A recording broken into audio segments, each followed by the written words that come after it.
하면은 이제 5만. 그다음에 이제 이거 뭐야? 멕시칸. 헤이. 산초.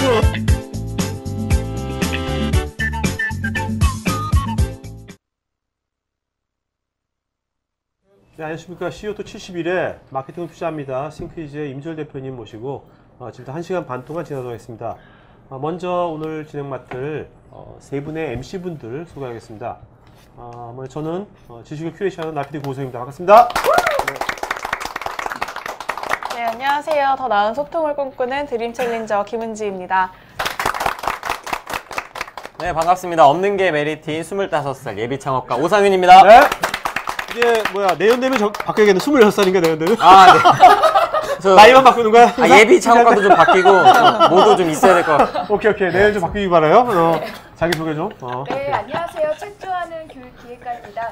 전 김영서이고요. 임 대표님이 저보고 예전에 못생겼다고 하신 적 있으세요? 네, 이를 갈고 나왔습니다. 네. 반갑습니다. 원래 듣고 있는 여자예요. 큰일 났다.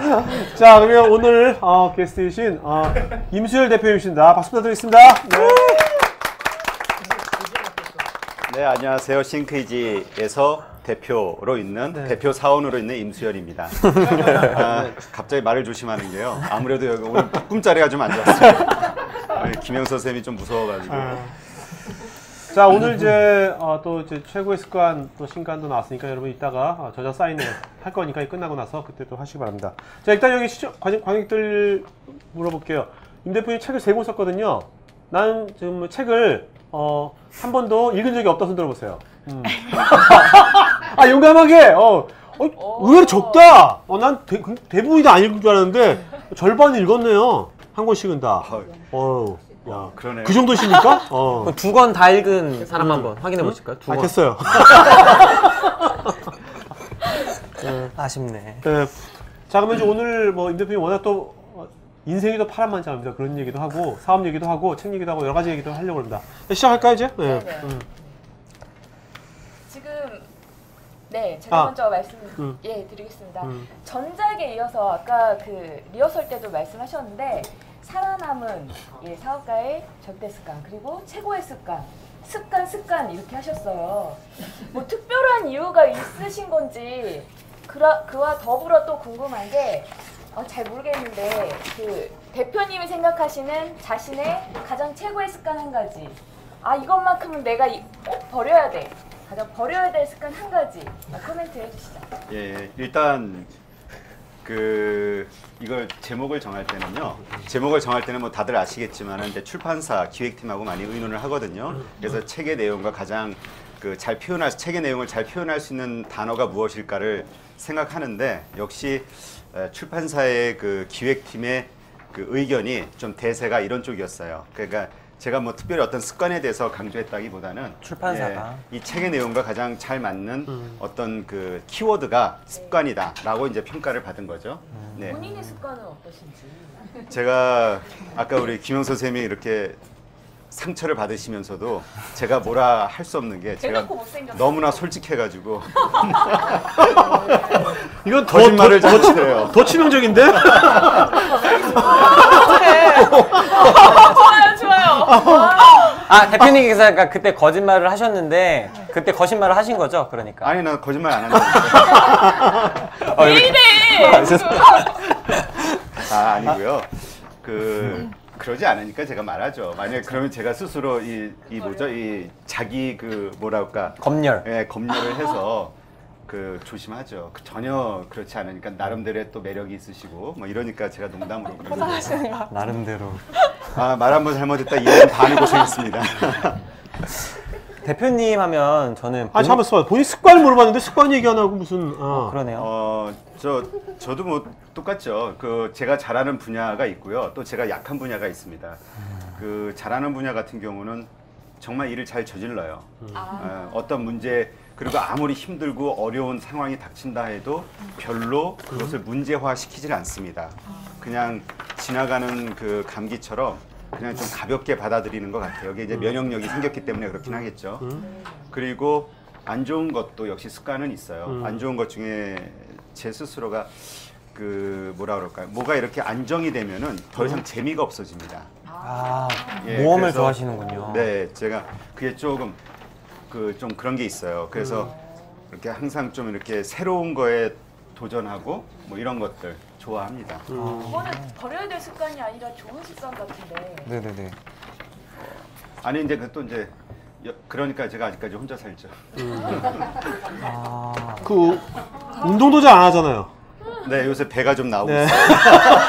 아니 고피디님 배를 보면서 얘기했어요. 아 근데 제가 알기로는 결혼 전문 업체 운영하셨던 걸로 아는데 좋은 신부감들도 많으셨을 텐데 굳이 싱글 라이프를 유지하시는 이유가 있나요?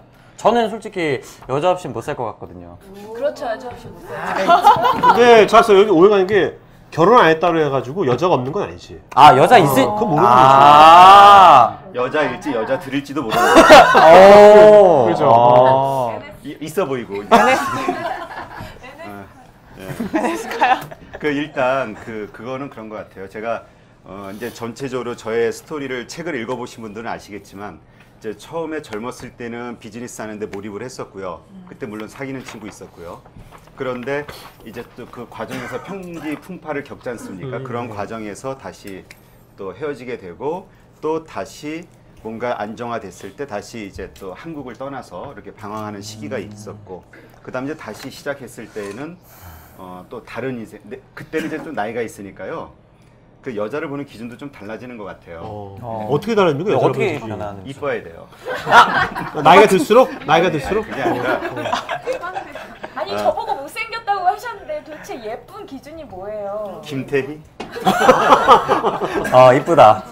그러니까 뭐라 그럴까요? 점점 사실 나이를 먹어가면서요. 네. 좀 어려워지는 것 같아요. 예전에는 정말 나이가 어렸을 때는 아 이쁘면 정말 가고 이런 게 있잖아요. 근데 정말 이게 많은 거를 보는 것 같아요. 성격도 그렇고 나하고 잘 맞는지, 그 다음에 정말 내가 잘할 수 있는지, 뭐 이런저런 것들 나이를 먹어가면서 오히려 좀 이렇게 좀 두려워지는 것 같아요. 네, 뭔가 인연을 맺는다는 게 모험을 굉장히 좋아하시는데 이 사랑의 조건은 비즈니스에서만. 아 비즈니스. 아 그렇군요. 아, 그래도 이제 젊으셨을 때 이제 비즈니스 그쪽 관련돼서 한번 얘기를 해보고 싶은데요.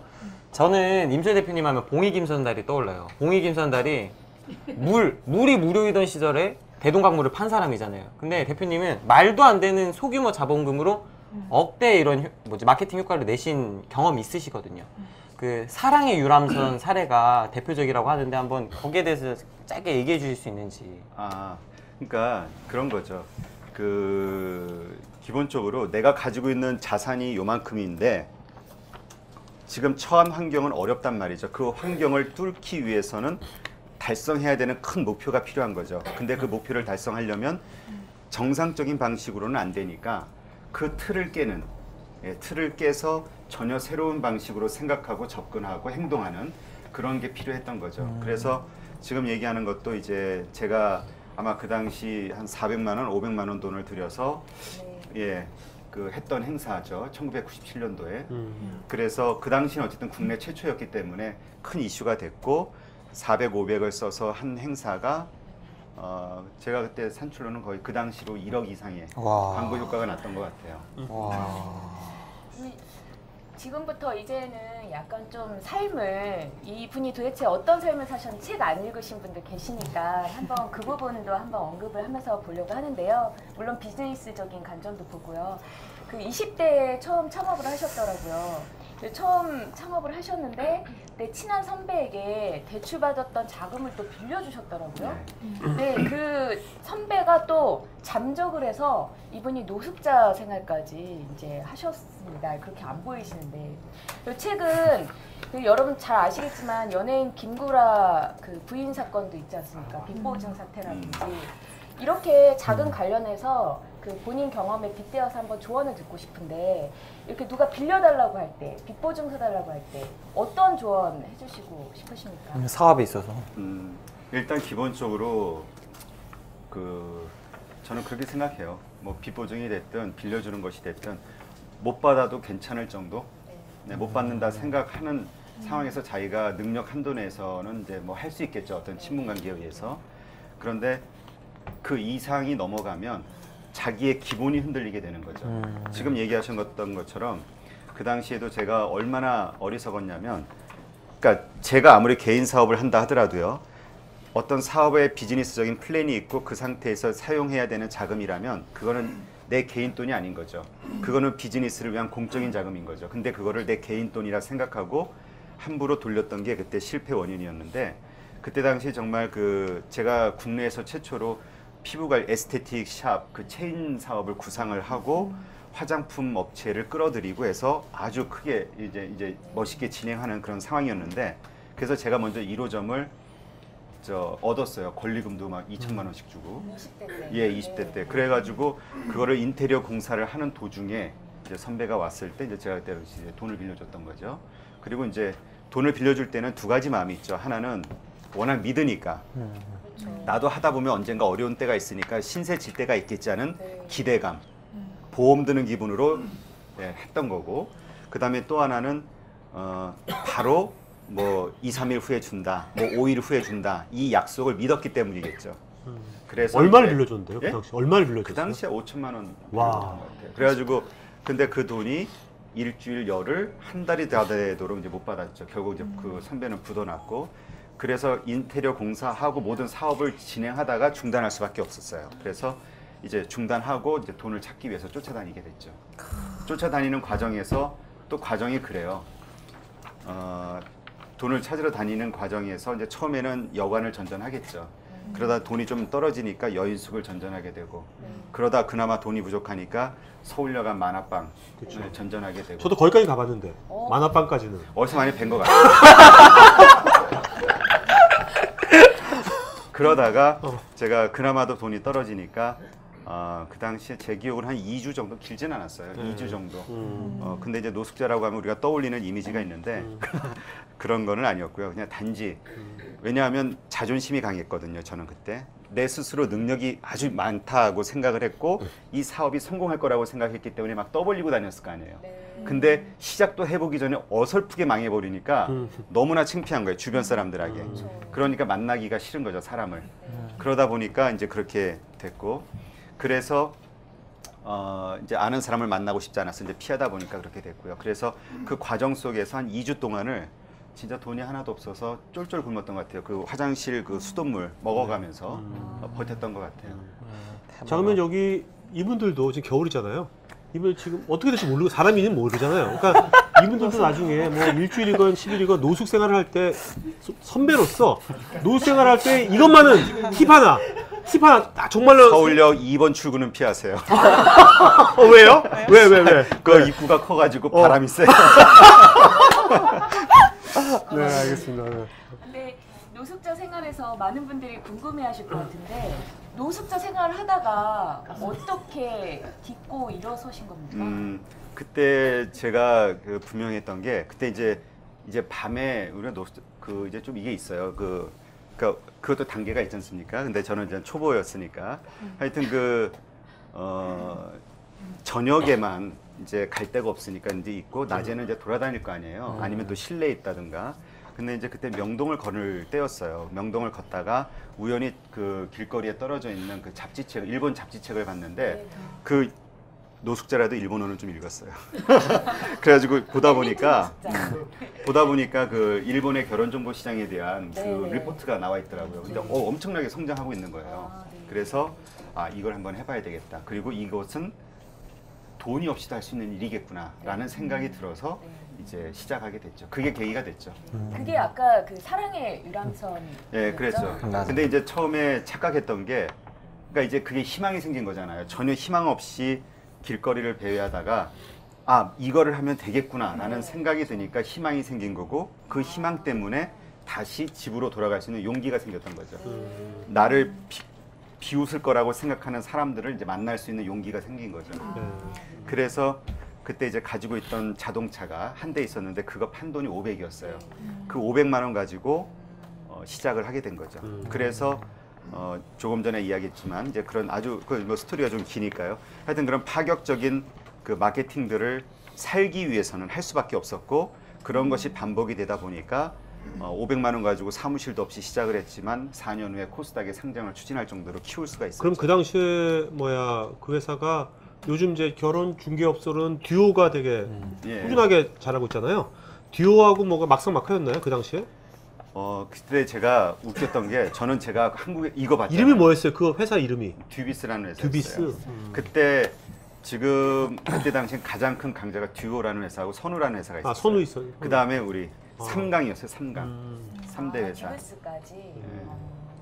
그럼 듀비스가 이제 사랑의 그러니까 사랑의 유람선 마케팅으로 이제 성장했던 건 알 수 있는데 여기서 느끼는 건 신뢰를 하신 거잖아요. 그 선배분을. 근데 사실 신뢰에 대한 받으신 거는 배신이고 사실 모르는 사람한테 사기를 당하는 것보다 아는 사람에게 사기를 당했을 때는 배신감이 너무 클 것 같거든요. 그럴 때 이제 여기 예비 창업가들 저를 포함해서 동업자나 혹시 파트너 업체가 이렇게 배신을 할 것 같으면 미리 어떤 식으로 하면 그런 거를 최소화할 수 있는지 노하우를 하나. 모르는 사람을 조심하는 게 아니라 아는 사람을 조심하면 돼요. 원래 사기는 아는 사람한테 당하는 거예요. 믿으니까. 모르는 사람은 의심이 있잖아요. 네, 그렇죠. 의심이 있으니까 냉정하게 보고 냉정하게 평가하고 거래하고 하지만 네. 아는 사람은 그 룰에서 벗어나서 좀 개인적인 그런 게 있잖아요. 그럼 비즈니스에 있어서만큼은 아는 사람도 좀 의심을 해야 그러니까 되는 걸. 그러니까 의심을 한다는 얘기가 네네네. 아니라 그러니까 기본적인 룰이 있을 거 아니에요. 비즈니스 룰. 네네네. 그 룰대로만 하면 돼요. 근데 아는 사람이라고 그래서 룰을 특별한 무시하고. 룰을 적용한다든가 했을 때 문제가 생기는 거죠. 근데 이번에 성공 스토리를 알기 전에 또 한 가지 굉장히 특별한 이슈가 있어요. 그건 먼저 한 번 더 짚고 갈 텐데 저 심장이 떨리고 성공 가도를 달리시다가 굉장한 성공 가도를 달리시다가 4인조 강도단한테 납치되셨었죠. 네. 그때 당시 굉장히 유명한 사건이었었는데 그리고 나서 우울증도 심하게 겪으셨고 그리고 나서 무려 7년간 세계 여행을 다니셨어요. 다 접고 사업을 접고 이 7년이 여러분 잘 사업하시는 분들은 잘 아시겠지만 결코 짧은 기간이 아닙니다. 그렇잖아요. 네. 이 이야기를 좀 듣고 싶고 어떻게 보면 그 인간 임수열에 대해 좀 궁금해지는 부분인데 그 여행 중에 어떤 걸 느끼셨는지 그리고 그 여행하고 와서 그 비즈니스 할 때 도움이 되셨는지 그런 것들이 정말 궁금합니다. 진짜. 일단 여행을 하면서 느낀 거요. 네. 여행을 하면서 느낀 거는 정말 세상에는 다양한 사람들이 있고 우리가 행복하다 불행하다라는 기준을 갖고 있잖아요. 네. 근데 그거는 어디까지나 자기 기준이라는 거죠. 사실은 딴 데 가보면은 더 어렵고 힘든 과정에서 생활을 하고 있는 사람들도 많거든요.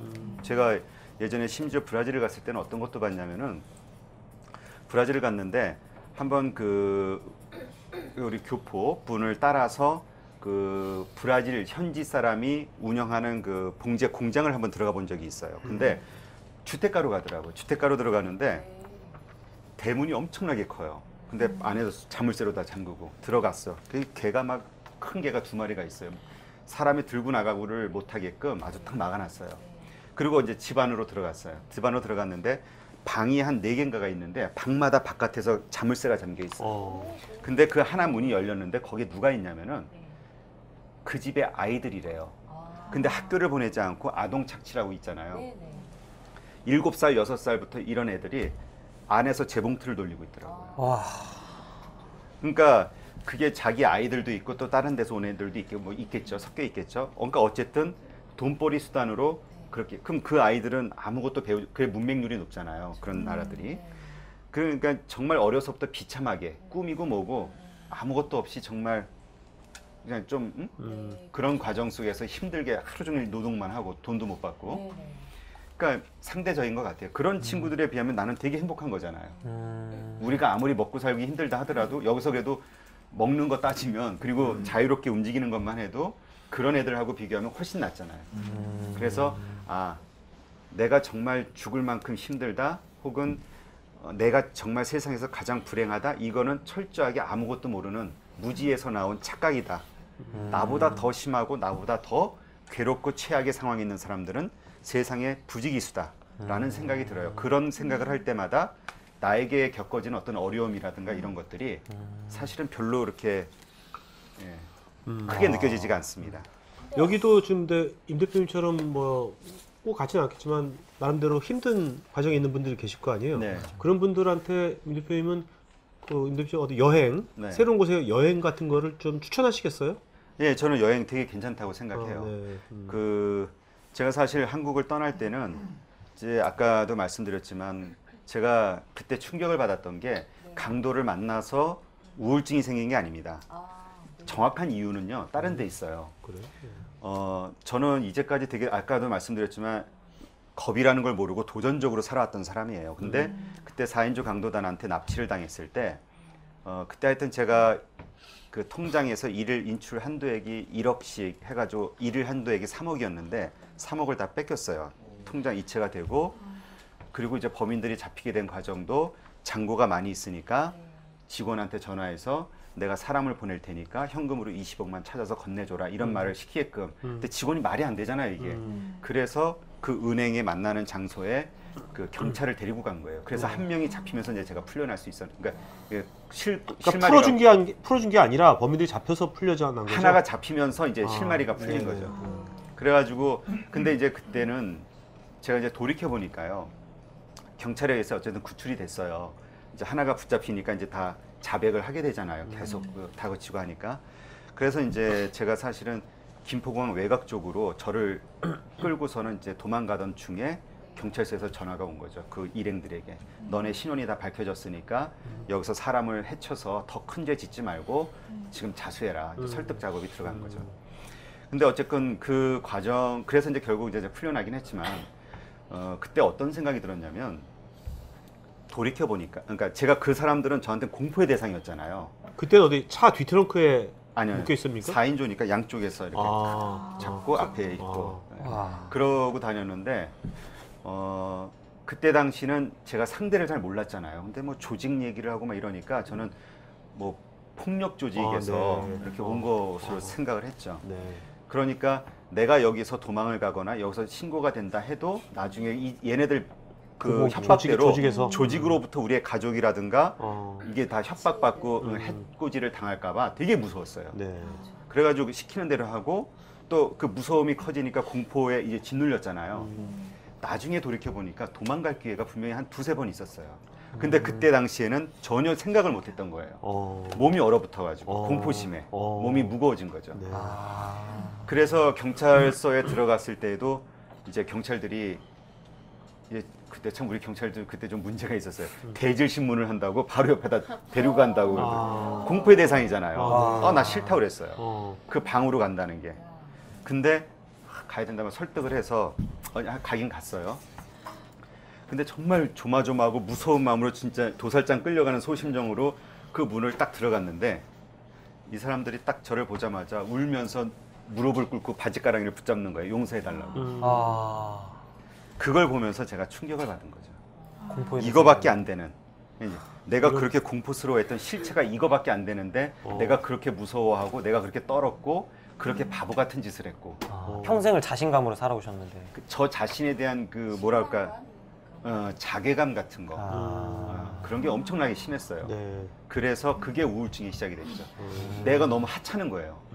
이제까지 잘났다고 살아왔는데 돌이켜보니까 내가 너무 바보 같고 못난 거죠.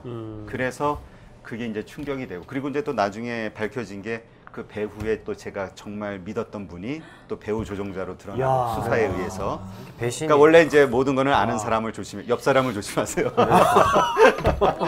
룰을 지켜야 돼, 룰을. 대표님 책에 뭐 인간관계가 사업의 성공의 열쇠다 이런 말씀도 하셨는데 그런 일을 겪으시면 선배님 사건도 있었고 그런 일 겪으시면 사람을 못 믿지 않습니까?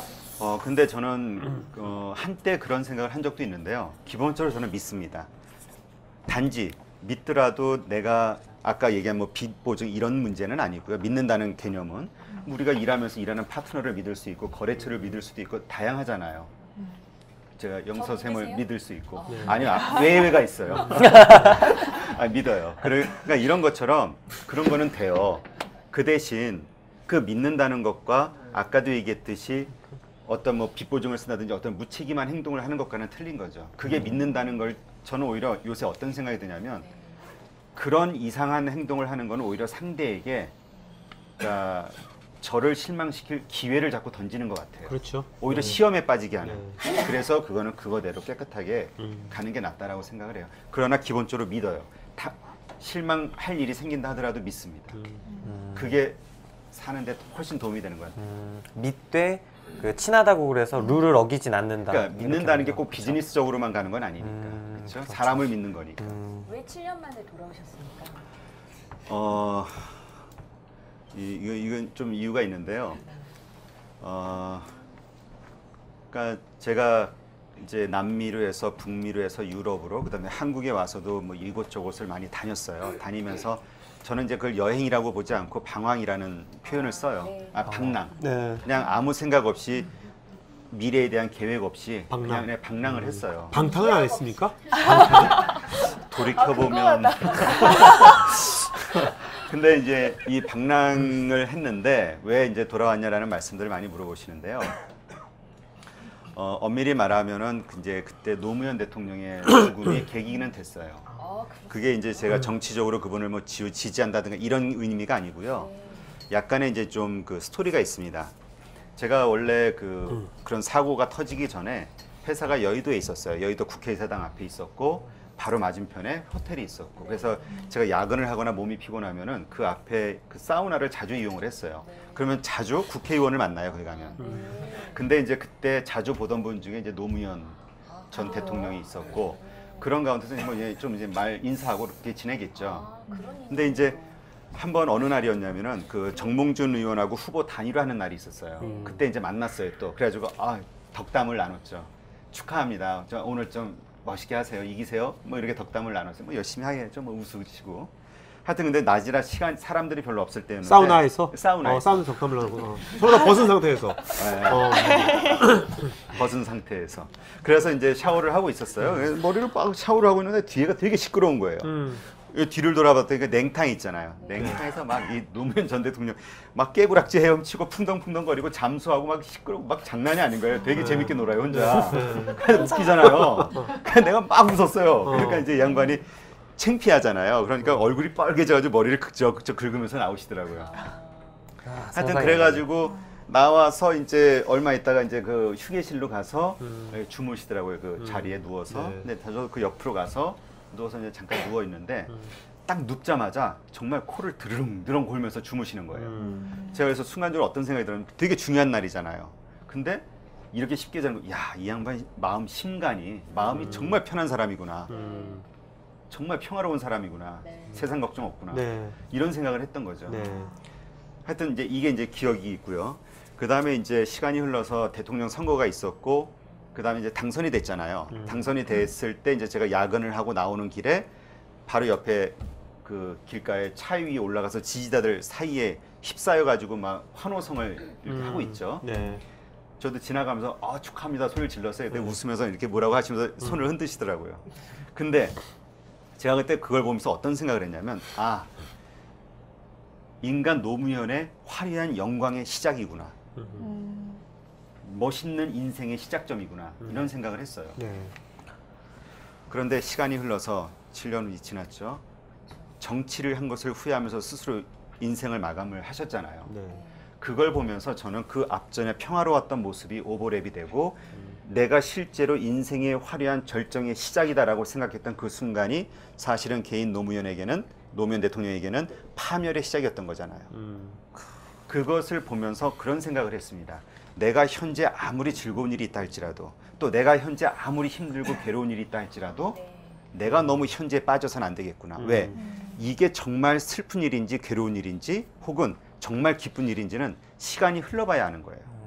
그래야지만 알 수 있는 거죠. 그렇기 때문에 내가 현재 상황에 너무 몰입해서 힘들어하거나 아니면 너무 즐거워서 뭐 날뛰거나 이럴 필요가 전혀 없다.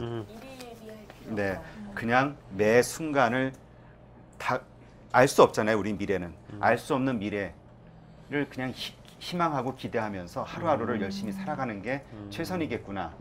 그래서 이제 그게 계기가 됐어요. 그래서 새로운 인생을 다시 한번 시작을 해보자라는 생각이 들었죠. 그래서 몇 년도에 귀국하신 겁니까? 귀국은 정확하진 않은데요. 한국에서 한 3, 4년 또 이렇게 돌아다녔으니까. 그리고 또 중간에 나갔다 오고 들어오고 했으니까. 정말 큰 깨달음이었던 것 같아요. 새로운 시작을 하시면서 보통 새로운 시작을 하게 되면 아마도 그런 경험 때문이셨는지 좋은 일을 되게 많이 하셨더라고요. 보면 천사 프로젝트로 해서 이렇게 뭐 1000개 회사에 마케팅 컨설팅을 돈을 따로 받지 않고 이게 약간 하셨던 일도 있고, 그리고 보면 그 전에는 마케팅과 관련된 다양한 이야기, 그런 전략들을 이 최고의 습관이나 아니면 절대 습관에서 알려주셨잖아요. 이걸 보면은 대표님은 굉장히 마케팅에 도가 트신 것 같습니다. 그래서 혹시 내가 좀 그래도 마케팅에서 이렇게 잔뼈가 굵으니까 내가 느끼기에 이것이 마케팅의 본질이다, 내가 생각하는 마케팅 본질은 무엇인지 얘기해 주시면 좋을 것 같아요. 네. 일단 그 뭐라 그럴까요? 마케팅의 본질, 이거는 정답은 아니고요. 네네네. 저는 이렇게 생각을 해요. 서울에서 부산 가는 길은 여러 가지 길이 있어요. 그 루트가 있어요. 비행기가 있든 뭐 기차가 있든. 네. 마찬가지로 뭔가 우리가 정답을 찾거나 아니면 어떤 목표를 이루는 데에는 다양한 방법이 있다고 생각합니다. 그냥 그 중에서 단지 제가 잘하고 제가 자주 사용하는 방법은 일단 기본적으로 항상 저는 힘이 없을 때였어요. 사업을 할 때는. 그 다음에 제가 도와주는 기업들도 마찬가지고요.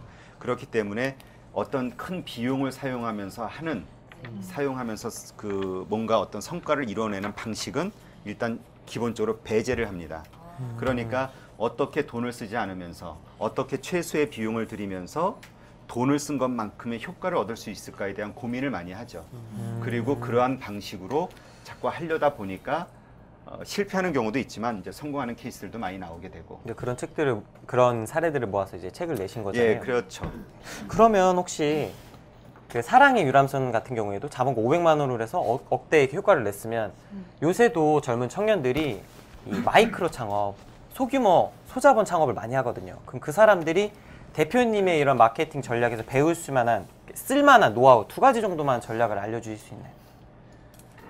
일단 첫 번째는 모든 상황은 다 틀려요. 그래서 여기에 맞는 정답이 여기에 맞을 거라고는 저는 생각할 게 어렵고요.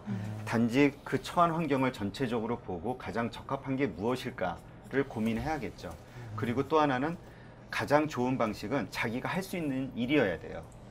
남이 할 수 있는 일을 좋은 방식이라고 따라했다가는 네네네. 안 되겠죠. 자기가 현재 자기의 능력에 가장 맞는 수준에서 해야 되겠죠.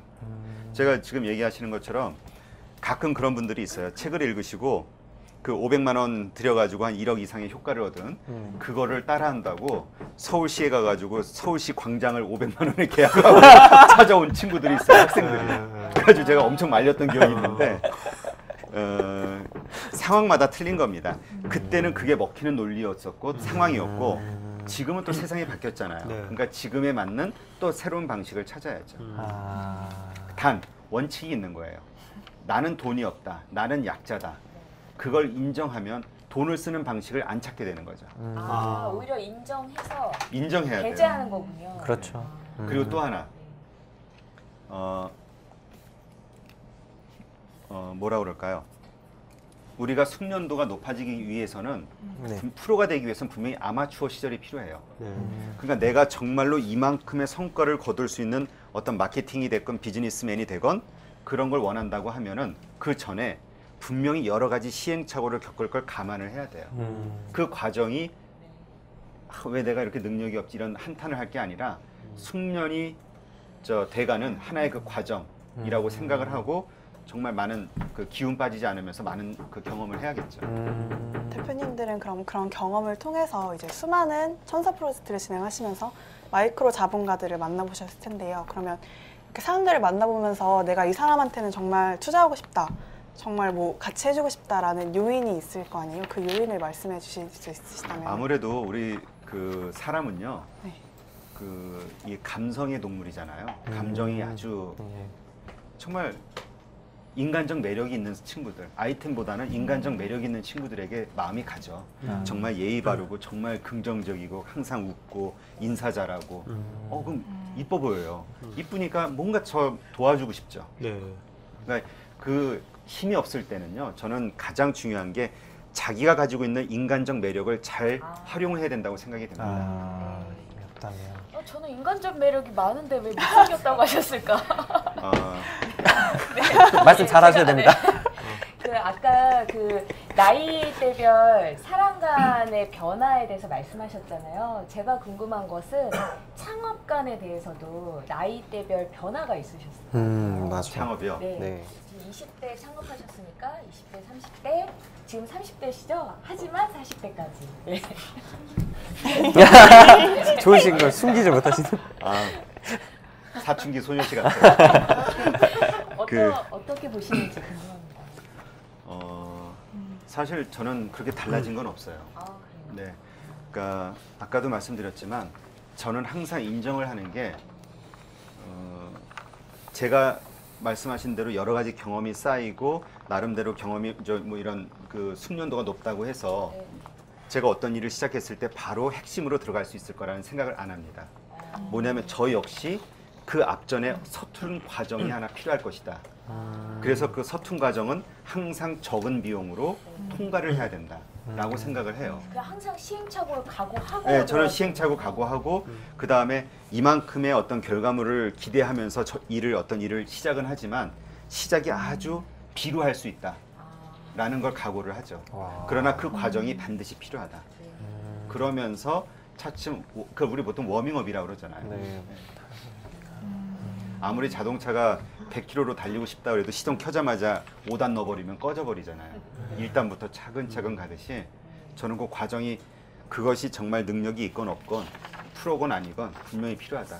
그렇게 생각하시기 때문에 투자 금액을 리스크를 최소화하시는 거군요. 예, 저는 그러니까 제가 그 통과해야 되는 그 아마추어 과정 혹은 그 비루한 과정, 아주 힘든 그 고통의 과정을 아주 적은 비용으로 통과하는 거죠.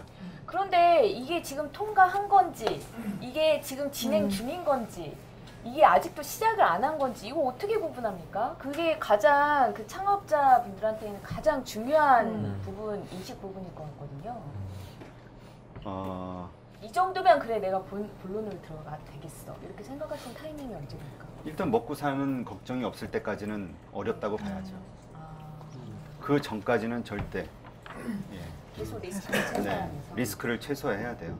우리가 제가 자주 하는 얘기인데요. 그 세계에서 가장 큰 그 체인점이 서브웨이잖아요. 네. 서브웨이도 사실은 대학교가에서 6년인가 7년간을 아주 조그만 매점으로 지내면서 다양한 경험을 축적을 해서 프랜차이즈 사업을 했고 그래서 성공한 거거든요. 처음부터 프랜차이즈 사업을 시작한 게 아니에요. 그래서 뭔가 일을 시작할 때는 사람들이 다 욕심이 있어요. 가장 빠지기 쉬운 착각이 뭐냐면 나는 특별해요. 나는 다 잘 될 것 같아. 남은 다 죽어도 나는 살 것 같아요. 그래서 내가 가진 힘을 모두 전력을 기울였을 때 더 큰 결과가 얻을 거라고 생각하죠. 그러니까 내가 1억이 있으면 제 주장은 1,000만 원, 2,000만 원 가지고 시작을 해서 그 어려운 과정을 버티고 최소의 비용으로. 근데 보통은 시작할 때 1억이 있으면 1억을 더 구해가지고 그렇죠. 2억으로. 그러면 이제 나중에 빚을 더 1억 더 지죠. 그래서 한 3억 지는 거죠.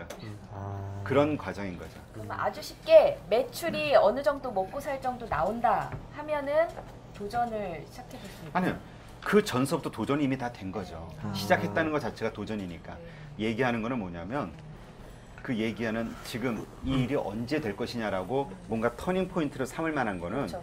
일단은 기본적으로 먹고 사는 걱정이 없는 상황이 됐을 때 그때가 돼야. 그것이 투자가 됐든 아니면 매출이 발생해서든 뭐가 됐든 기준은 여러 가지니까요.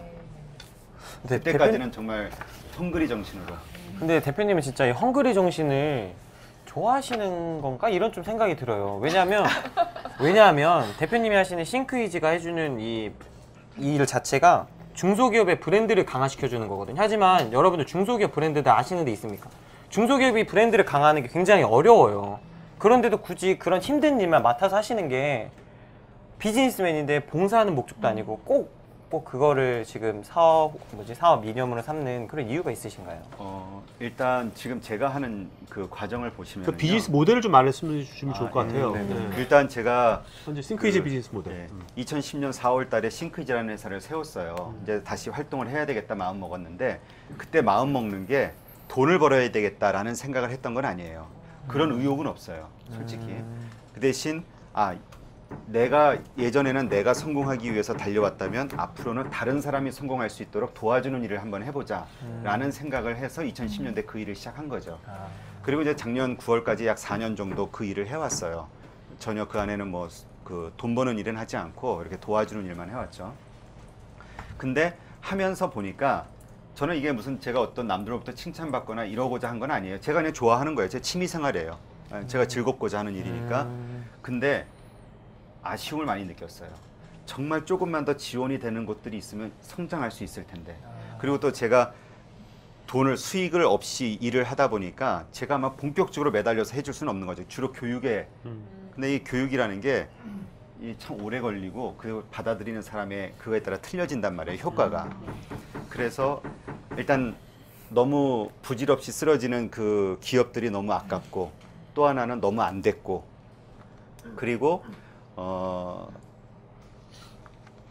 제 개인적인 만족감을 위해서가 아니라 이러한 친구들을 위해서 하나의 생태계를 한번 만들어 보자라는 욕심이 생겼고 해서 작년 10월부터 비즈니스 모델을 바꿨어요. 그게 뭐냐면 예전에는 그냥 아무 조건 없이 다 도와줬는데 근데 주로 교육적으로 도와줬죠. 이제는 직접 내가 팀을 만들어서 그 회사가 다음 단계 레벨로 성장할 수 있도록 모든 걸 지원을 한번 해줘보자, 밀어보자. 그러한 목적으로 대신 그러한 일을 해주고 돈을 받는 게 아니라 그 회사의 주식을 한번 받아보자. 그러니까 이게 뭐냐면 이쪽이 망하면 나도 망하는 거잖아요. 우리는 같은 운명 그러니까 공동체. 파트너가 되는 거죠. 거래처가 되는 게 아니라. 그러한 개념으로 이거 했을 때 아마 다들 그건 진짜 아주 위험한 모델이고 정말 쉽지 않다라고 얘기했죠. 근데 어쨌건 시작을 했어요. 왜냐하면 이거죠. 저부터도 개념이 바뀐 게 뭐냐면 자, 이러한 기업이 있는데 여기가 되게 어려워. 그러니까 우리 도와주자. 이 얘기는요. 한계가 있어요. 기본적으로 그거 자체가 그러니까 우리 사회는 잘 나가는 기업들이 있어요. 그런 기업들은 서로 투자를 하려고 해요. 근데 대다수의 기업들은 평범해요. 여러 가지 어려움이 많아요. 현실적인. 근데 그 어려움을 조금만 극복하면 또 나아질 수도 있는데 이러한 평범한 기업들에 투자하는 혹은 현재 아주 어려운 기업들에 투자하는 그런 투자자는 없단 말이죠. 그러니까 대부분은 어려워하다가 쓰러져 가는 거죠. 점점 찌그러지다가. 이러한 곳에 관심을 기울이자. 이러한 곳을 우리가 투자하고 지원했을 때 더 큰 이익이 발생할 수 있다라는 모델 케이스를 만들어 보고 싶었어요. 그러면 내가 굳이 뭐 이런 기업들 우리가 도와주자 이게 아니라 성공 케이스가 나오면 사회적 관심과 자금은 그런 기업들로 몰리게 될 거라고 저는 이제 확신을 한 거죠.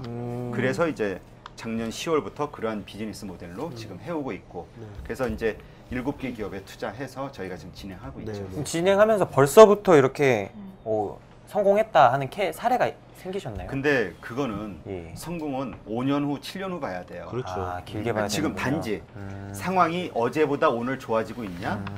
일주일 전보다 좋아졌냐? 이걸로 기준이 잡아야지. 왜? 그 회사를 지금 내가 당장 팔고 나와야지 성공하는 거지. 아직은 모르잖아요. 그러나 계속 성장하고 있죠, 지금. 근데 대표님 취지는 정말 좋은데 너무 공감 가지만 현실적인 부분으로 봤을 그렇죠. 때요. 우리가 5년, 7년을 내다보면서 내가 그때까지 버틴다?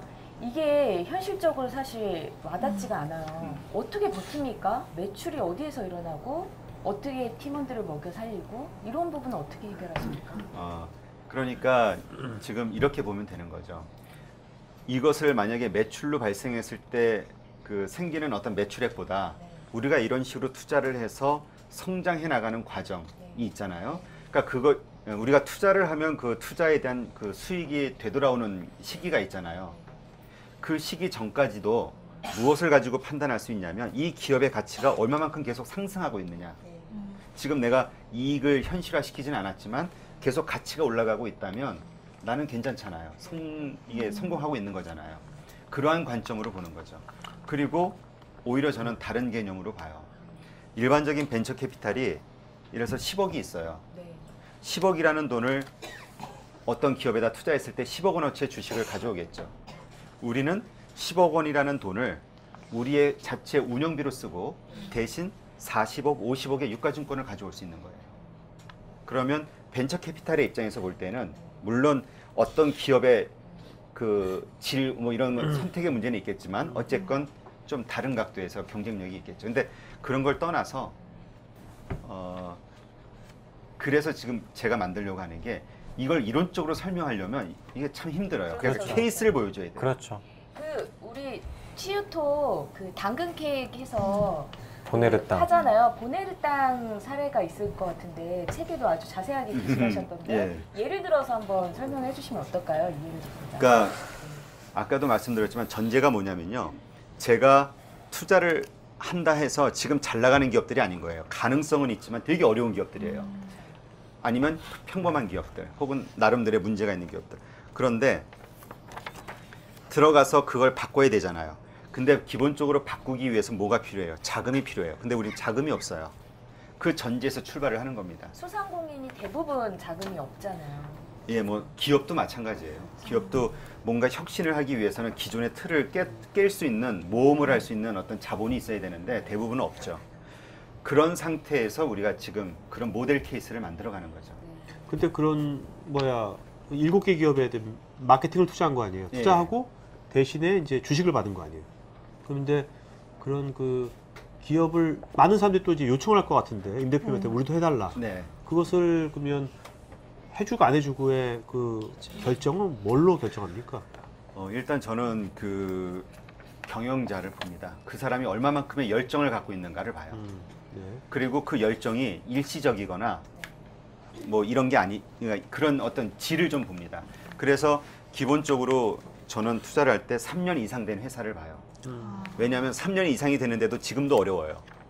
그런 문제가 있는 게 아니라 어렵지만 그럼에도 불구하고 3년 전이나 지금이나 똑같은 열정을 갖고 있는가를 봐요. 3년을 예, 버텼으니까. 3년을 그 과정 얼마나 힘들었겠어요. 네.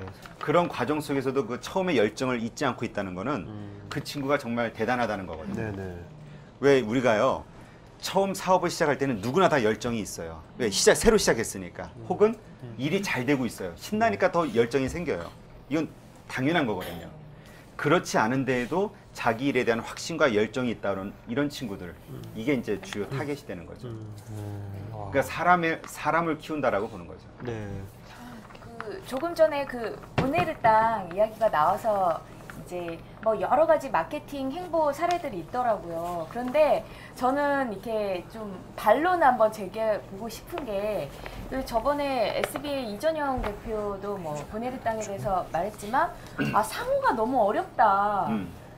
너무 네이밍이 익숙하지가 않다. 이런 지적. 그리고 제 생각에도 이거 너무 어려운데 우리는 많이 들어서 알지만 인식이 어려운데 마케팅의 영역이라는 게 어디까지인지 그런 네이밍도 사실 챙겨야 되는 부분이 아닌지 그렇죠. 궁금합니다. 네, 맞아요. 그래서 제가 처음에 보네르 땅 같은 경우는 올 1월부터 2월부터 시작을 했는데 처음에 저도 그거 가지고 되게 고민을 했어요. 보네르 땅이라는 상호를 바꿔야 되지 않을까 쉬운 걸로. 그러셨구나. 네. 그러나 우리가 이게 있어요. 항상 그러니까 처음에 시작하는 사람을 상대로 같이 컨설팅이 되고 같이 시작한다면 미리 사전에 준비가 될 수 있지만 이미 일을 다 벌려놓은 네, 거예요. 네, 네. 그러면 그 상황에서 최선을 찾아야 돼요. 그러니까 원론적인 얘기를 해봐야 전혀 도움이 안 되거든요. 네. 그 기업에게는. 그럼 그 상태에서 어떻게 최대한 극대화를 시킬 수 있을 것인가. 그럼에도 불구하고 차라리 바꾸는 게 오히려 이익일까. 여러 가지 고민을 해야 되겠죠. 근데 일단은 제가 처음에 봤을 때 이미 3년이라는 시간 동안 많은 이미지를 쌓았어요. 뭐 보네르 땅이라는 이름. 고객들이 뭐 블로그 포스팅도 한 것도 상당히 많았고, 그래서 일단은 살리는 쪽으로 그리고 또 간판도 바꾸려면 기본적으로 뭐 500만 원, 600만 원이 필요했고, 그러니까 이게 다 현실적인 문제들이잖아요. 그렇죠. 예, 그러니까 있는 상황에서 어떻게 최선을 다할 것이냐, 그거 이제 전환을 한 거죠. 이제 이해가 됩니다. 네. 다른 질문 있으신가요? 네. 그 다음에 지금 요즘 이제 8.15 펀딩 하고 있잖아요. 네. 네. 그건 뭡니까, 8.15 펀딩? 그러니까 이제 저는 제가 하나씩 제가 생각하는 그 길을 만들어 나가는 거죠. 하나는 작은 기업들이 자신의 제품이나 이런 것들을 마케팅하거나 아니면 그 자금 조달을 하거나 하는 용도로서 그 크라우드 펀딩 사이트를 활용할 수 있게끔, 그러니까 좀 다른 각도에서, 그리고 국내만이 아니라 이제 좀 제가 생각하는 글로벌은 좀 중국이라든가 일본을 이 동아시아 이쪽을 생각하는 거거든요. 이런 쪽에서 같이 통용될 수 있는 그런 걸로 한번 키워보고 싶다라는 생각이 들었어요. 그래서 일단 만들었고요. 그다음에 815 TV도 같은 연장선이죠. 우리가 좋은 힘이 그러니까 가능성 있는 기업들을 발굴을 하고 그 기업들을 원스톱으로 키워나갈 수 있는 하나의 채널을 파이프라인을 만들어 나가는 과정이라고 보시면 되죠. 왜 815예요? 뭐 광복절 무슨 전사 이미지인지 네. 일단 많이 들으셨죠? 왜 815인지. 예, 일단 815라는 제가 아까도 우리 보내를 딱 얘기하셨지만 사람에게 하나의 브랜드를 각인시키기 위해서는 어마어마한 돈이 들어갑니다. 마케팅과 노력과 시간과 비용이. 근데 815라는 자체는 우리 한국 사람은 포함해서 중국 사람이 됐든 일본 사람이 됐든 의미 있는 날이잖아요. 상징적인 날이기 때문에 또 교육적으로 많이 받았기 때문에 쉽게 기억하는 이름이에요. 근데 이제 사실은 제가 그 815라는 브랜드를 갖고 있습니다. 그 도메인도 갖고 있고 예전에 이걸 비즈니스 하려고 다 준비를 했었기 때문에 그래서 이 815를 중심으로 한 그 라인으로 만든 거죠. 그래서 제 계획으로는 815 펀딩과 815 TV 그 다음에 815 스타이라는 걸 통해서 이 좀 거래할 수 있는 것까지도 앞으로 향후. 다음에 좀 뭐야 그 실전적으로 여기 있는 분들이 사실 이제 다들 이제 오늘 듣고 일단 자기한테 사업들을 이제 하거나 하실 분들인데 마케팅 요즘 뭐 돈 안 드는 마케팅 맨날 말씀하신 돈 안 드는 마케팅인데 이분들이 돈 안 드는 마케팅에 지금 할 거면 저희 생각에 소셜 마케팅 아니면 뭐 온라인 블로그 뭐 이런 거인 것 같거든요. 네. PR이라든지 그렇지 돈 안 드는 마케팅 방법 좀 알려주세요 이분들한테 지금. 네. 뭐 다는 아니더라도 메뉴로요? 아니 그래도 오늘 좋은 날이니까. 네. 뭐가요? 책도 나오고. 아니 뭐 결혼식 저를 그 잡는다고 결혼식 날이 좋은 날인가요? 네. 아니 도대체 매일 여기에서 돈 안 드는 마케팅을 추구하는 이렇게 말씀하시는데 항상 궁금했어요. 도대체 뭔지. 그러니까 예를 들면 제가 하나의 예를 들어볼게요. 제가 돈을 안 드는 마케팅을 한다는 거는요. 제가 그걸 좋아해서가 아니고요. 길이 그거밖에 없으니까 가는 겁니다. 제가 도와주는 기업들 역시 넉넉한 자본들이 없기 때문에 최대한 그러나 돈이 없다고 아무것도 안 할 수는 없잖아요. 광고비 없으니까 뭐 안 할 수 없고 뭐 없으니까 안 할 수 없고. 뭐라도 해야죠. 예. 이가 없으면 잇몸으로라도 해야 된다고 뭔가를 자꾸 액션을 취해야 돼요. 네네. 그러다 보니까 이제 네네. 돈 안 쓰는 네. 마케팅이라고 하는 건데 그럼 제가 하나 예를 들면 최근에 그 보네르 땅 같은 경우 저는 이제 전개 방식을 그렇게 생각했어요. 이걸 전국적인 브랜드로 키워보자. 그래서 그 사전에 여러 가지 형태로 언론에 일단 무조건 일주일에 2번 이상의 아이템으로 계속 언론 보도화를 시킨다. 그리고 그러한 것들을 축적을 하다가 우리가 이제 차별화를 하기 위해서 가장 잘 나가는 제품 중에 당근 케이크가 있는데 그걸 뽑아서 당근 케이크라는 카테고리를 아예 선점을 해버린다. 그래서 당근 케이크 전문점이라는 거를 한번 쳐보시면은 보네르 땅만 아마 뜰 겁니다. 아 네이버 검색어에? 예, 검색 제일 많이 뜰 거예요. 아마 수십 개의 기사들과 이런 게 뜰 거예요. 그러면서 자연스럽게 당근의 그 주 생산지가 제주예요. 전국 그 소모량의 그 생산량의 그 70%를 제주 구자읍에서 나와요. 이곳과 MOU를 맺는다. 아예 그리고 당근으로 차별화를 그래서 제주도의 힘을 빌려서 전국적인 브랜드로 키워나간다라는 전략을 일단 기본적으로 세웠어요. 그러나 이거의 과정에서 돈은 쓸 수가 없다. 그래서 이제 그런 단계로 여러 가지 일들을 해나갔고, 그래서 그것이 이제 얼마 전에 그래서 이제 단계로 처음에는 그 농협에서 출자한 그 농업 법인이 있어요. 그 법인하고 먼저 MOU를 맺었어요. 그리고 약간 한 달 정도 일을 하다가 제주도에? 예, 제주도에. 그리고 제주 구자읍하고 농협하고 이제 지난주에 이제 MOU를 정식 또 맺었죠. 단계별로. 그러면 이제 보네르 땅은 어떻게 되냐면 농협이 인정해주는, 제주도가 인정해주는 브랜드가 되는 거죠. 이것을 가지고 이제 앞으로 백화점을 진출할 생각이에요. 그리고 대기업들, 그러니까 여러 기업들의 이제 납품을 시작해 볼 생각이에요. 그러니까 뭐냐 하면 거리가 있어야 돼요.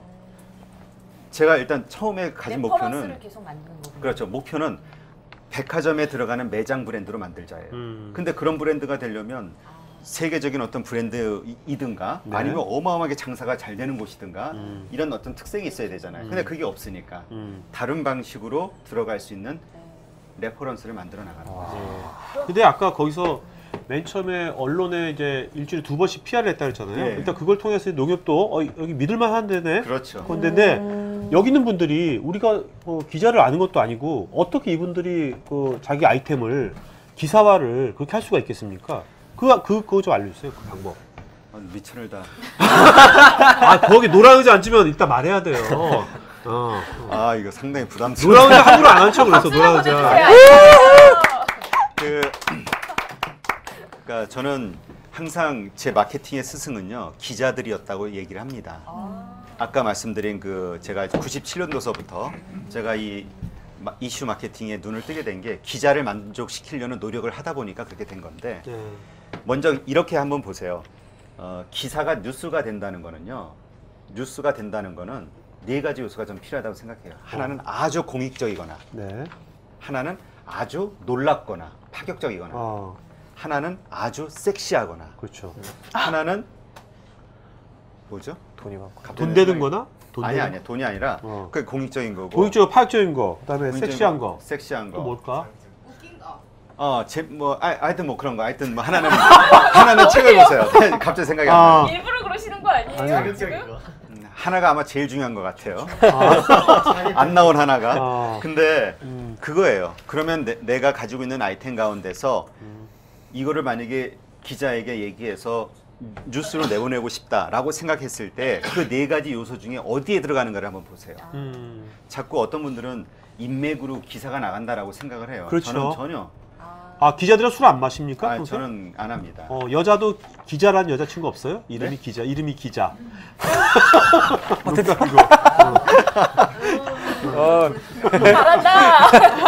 저 부프롬에서 한번 뵌 것 같아요. 네, 알겠습니다. 그러니까 그런 거죠. 그러니까 자꾸 사람들은요 착각을 해요. 그러게요. 자꾸 뭔가를 만들어 놓고 자꾸 퍼지기만을 기대하는데 먼저 퍼뜨리고 싶다는 그 마음을 갖기 전에요. 이게 퍼질 만한 요소를 갖고 있는가를 먼저 점검해야죠. 네. 이게 정말 뉴스로서 퍼질 수 있는 거인가? 아니면 정말 사람들이 아까 바이럴 말씀하셨지만 네. 재미없는 사람 얘기 우리 안 하잖아요. 정말 이상한 얘기거리가 있어야 우리가 얘기하잖아요. 그렇죠. 마찬가지로 네. 그런 이야기거리가 될 수 있는 거를 생산을 해놓고 바이럴을 얘기해야 되는데 재미없는 얘기를 만들어 놓고 자꾸 남들이 얘기해 주길 바란다면 안 되겠죠. 네네. 그러면 그 보내를 단 처음 뉴스로 해서 그 제주도 MOU까지 기간이 어느 정도 소요가 되셨습니까? 제가 농협하고 MOU를 맺기 위해서 노력한 건 올 7월서부터예요. 네. 7월서부터 저희가 되게 노력 많이 했어요. 왜냐하면 아시겠지만 그 비슷한 사례들을 보면 파리바게뜨는 의성 마늘하고 MOU를 맺기 위해서 5톤어치의 마늘을 사줬어요. 네. 약속을 했어요. 초도 물량 5톤 네. 사주고 매번 그 의성 마늘을 연간 사주겠다라는 매출을 걸었어요. 우리는 줄 게 하나도 없잖아요. 네. 하여튼 여러 가지 우여곡절이 많았어요. 그러고 정말 대기업하고 경쟁이 돼서 우리가 이기고. 제가 궁금한 것은 이렇게 저희가 아무것도 없는 사람이 그런 식으로 시작을 했을 때 기간이 한 뭐 어느 정도 예상을 하고 해야 되는지 1년? 2년? 그 기간은 사실 예상은 안 하고요. 네. 제가 생각한 거는 농협하고 MOU를 맺는 순간을 디데이로 보고 있었어요. 네. 그럼 그걸 언제 맺을 수 있을까? 어떻게 맺게 할 수 있을까에 어떤 대한 단계를 사전 작업들 네. 해나가면서 그 타이밍을 보는 거죠. 왜냐면 그건 내 의지하고 상관없는 거니까. 단지 일단 그 전초 단계를 완성시켜 놓으면 그 후속 작업을 해나갈 수 있으니까. 그럼 이제 그러기 위해서는 말씀하신 대로 아까 제가 그래서 말씀드렸잖아요. 비루한 과정. 정말 별의별 거 다 했습니다. 한 달에 2번씩 그 보내렸던 그 언론에 내보내기 위해서 네. 주말마다 거기서 뭐 책 저자들 모아놓고 사람도 안 오는데 그 사랑방 모임도 해보고 네. 정말 거기서 사진전도 열어보고 스토리를 만들고 스토리 네. 만들려고. 그래 그것이 기사화되니까. 네. 아. 만들기 위해서 별의별 노력들을 다 했어요. 네. 하다못해 추석 때 제가 헌혈의 날 있죠. 헌혈의 날에는 제가 병원 앞에서 헌혈하는 사진 찍고 헌혈합시다. 사진 제 모델로 해서 내보내기도 하고. 그다음 또 뭐가 있었나요? 하여튼 뭐 보내를 땅 쳐보시면은 다양한 아이템으로 뉴스가 나올 거예요. 네. 각 보면은 유치한 거예요, 솔직히. 하나하나 따져. 그러면 이분들도 그런 식으로 아까 4가지 요소 있잖아요. 뉴스거리들 4가지 요소를 좀 만든 다음에 그거를 그러면 어떤 기자한테 보내면 됩니까? 기자를 어떻게 찾아요, 이분들이? 기자를. 예를 들어서 제가 보내를 땅이잖아요. 네. 그럼 저는 파리바게트를 쳐요. 네. 같은 업종이잖아요. 아. 같은 업종의 파리바게트 기사를 쓰는 기자? 쓴 기자들. 아. 그래 리스트를 확보합니다. 아이씨야, 쉽네. 와, 이거 쉬워요. 그리고 누구든지 할 수 있는 거네, 지금. 네. 네. 단 보내면 그거잖아요. 어느 날 낯선 사람이 나한테 네. 연락을 하면 마음의 문이 열리겠어요? 아니, 아니. 그 중간 과정이 필요한 거죠. 아. 그래서 아까도 말씀드렸듯이 비루한 과정, 괄시받는 과정이 필요한 겁니다. 거절해도 좌절하지 말고 예. 아, 기자가 당연한 거니까. 바로 채택을 안 해줍니까? 당연하죠. 왜 기사를 쓴다는 건 자기가 책임을 져야 되는데 네. 아니 신뢰가 있어요. 기본적으로 이걸 인정을 하셔야 돼요. 하루에도 수백 통씩의 보도 자료가 쌓여요. 그 가운데서 특별히 제 걸 써줄 이유가 없잖아요. 네네. 그러면 보통 대기업거나 많이 알려져 있거나 아니면 정말 뉴스거리가 되거나 네네. 그런 걸 써주겠죠. 그러니까 그러한 인정을 받기까지는 이제 시간이 좀 필요하죠. 그럼 지속적으로 그 기자한테 이제 뭔가 메일을 보내면서 예. 그 개인적인 어떤 그런 것도 쓰면서 예, 예. 그런 식으로 메일 했겠네요. 하면서 이러한 행사 기획 의지라 취지라든가 네, 의도라든지. 이런 것들. 예. 되게 쉼없이 달려왔는데 그 말씀 여기 앉으실 때랑 여기 앉으실 때는 다르네요. 느낌이 있어 보여요? 조금 이렇게 말려드네요, 자꾸. 네. 지금 그 책에서 읽어보면서 제가 굉장히 놀랐던 게 그 뭐 사업 실패나 그 납치 사건도 굉장히 놀라웠지만 그 홀어머니 곁에 성장했던 그런 개인사라든지 이런 부분도 되게 뜻밖이었어요. 아, 그래요? 어떻게 보면 약간 조금 이거 띄워주기 위해서 드리는 말씀인데 약간 좀 그 기용자 같은 느낌도 살짝 나고 띄워주기 위해서 드리는 말씀이고요. 그래서 이런 수많은 시련을 겪었는데도 이렇게 약간 조금 얼굴이 조금 유하신 느낌, 약간 찌들지 않은 이런 느낌, 이런 건 어떻게 가질 수 있는 건지 그런 부분? 그리고 저는 사실 훨씬 어린데도 죄송합니다. 훨씬 어린데도 약간 뭔가 이렇게 찌들어가는 느낌이 벌써 들거든요. 그리고 대학생들은 저희가 보면 한참 젊은데도 막 찌들어간다고 막 그래요. 그래서 그런 시련의 순간에 어떻게 극복하라고 말씀하시고 싶은지 그런 거 궁금합니다. 그러니까 저는 나이라는 거에 대해서 별로 잘 의식을 안 하는 편이거든요. 아, 제가 그 이유 중에 하나는 그런 게 있는 것 같아요. 우리가 나이를 우리 한국 사회는 자꾸 나이를 정해놓고 그 나이 값을 한다는 얘기가 있잖아요. 그 고정관념이 있어요. 너는 나이가 이 정도 되면 이 정도 되는 사람처럼 행동해야지. 이 정도 이뤄놔야지. 그러니까 거기에는 기본적으로 비교가 들어가거든요. 다른 사람과의. 그러다 보니까 이게 초조해지죠. 근데 저는 몰라요. 아까도 말씀드렸지만 제가 한 가지 아주 철저하게 믿는 게 있어요. 지금 아무리 잘 나가는 사람이라도 모르는 거예요. 1년 후, 2년 후, 10년 후. 무서운 말. 정말 이게 그 사람에게 이 좋은 일이 진짜 좋은 일인지 독인지는 지나봐야 하는 거예요. 노무현 대통령처럼. 뭐 하여튼 그런 식으로.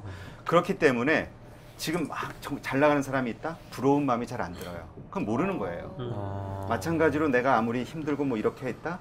이게 오히려 어떤 다지는 과정일 수도 있고 아니면 그러니까 모르는 거예요. 그러니까 하루하루 그냥 만족해하면서 살려고 해요. 네. 긍정적으로. 그럼 제가 뭐 예를 들어 힘든 시절이 있어도 아 이건 약일 수 있어 이런 마음 잘 될 때에도 정말 일희일비하지 않는 그런 마음가짐이 중요한 거네요. 네, 저는 그렇게 생각해요. 자, 그럼 이제 김은지 학생 질문 하나 좀 하지. 네. 뭐 준비한 것 같은데요? 대표님 지금까지 되게 많은 일을 거치면서 살아오셨잖아요. 앞으로도 굉장히 많은 일을 겪으실 것 같은데 대표님이 생각하는 5년 후, 10년 후의 자기 모습은 어떨 것 같은지. 결혼 계획이 있으신지가 궁금해요. 아, 네.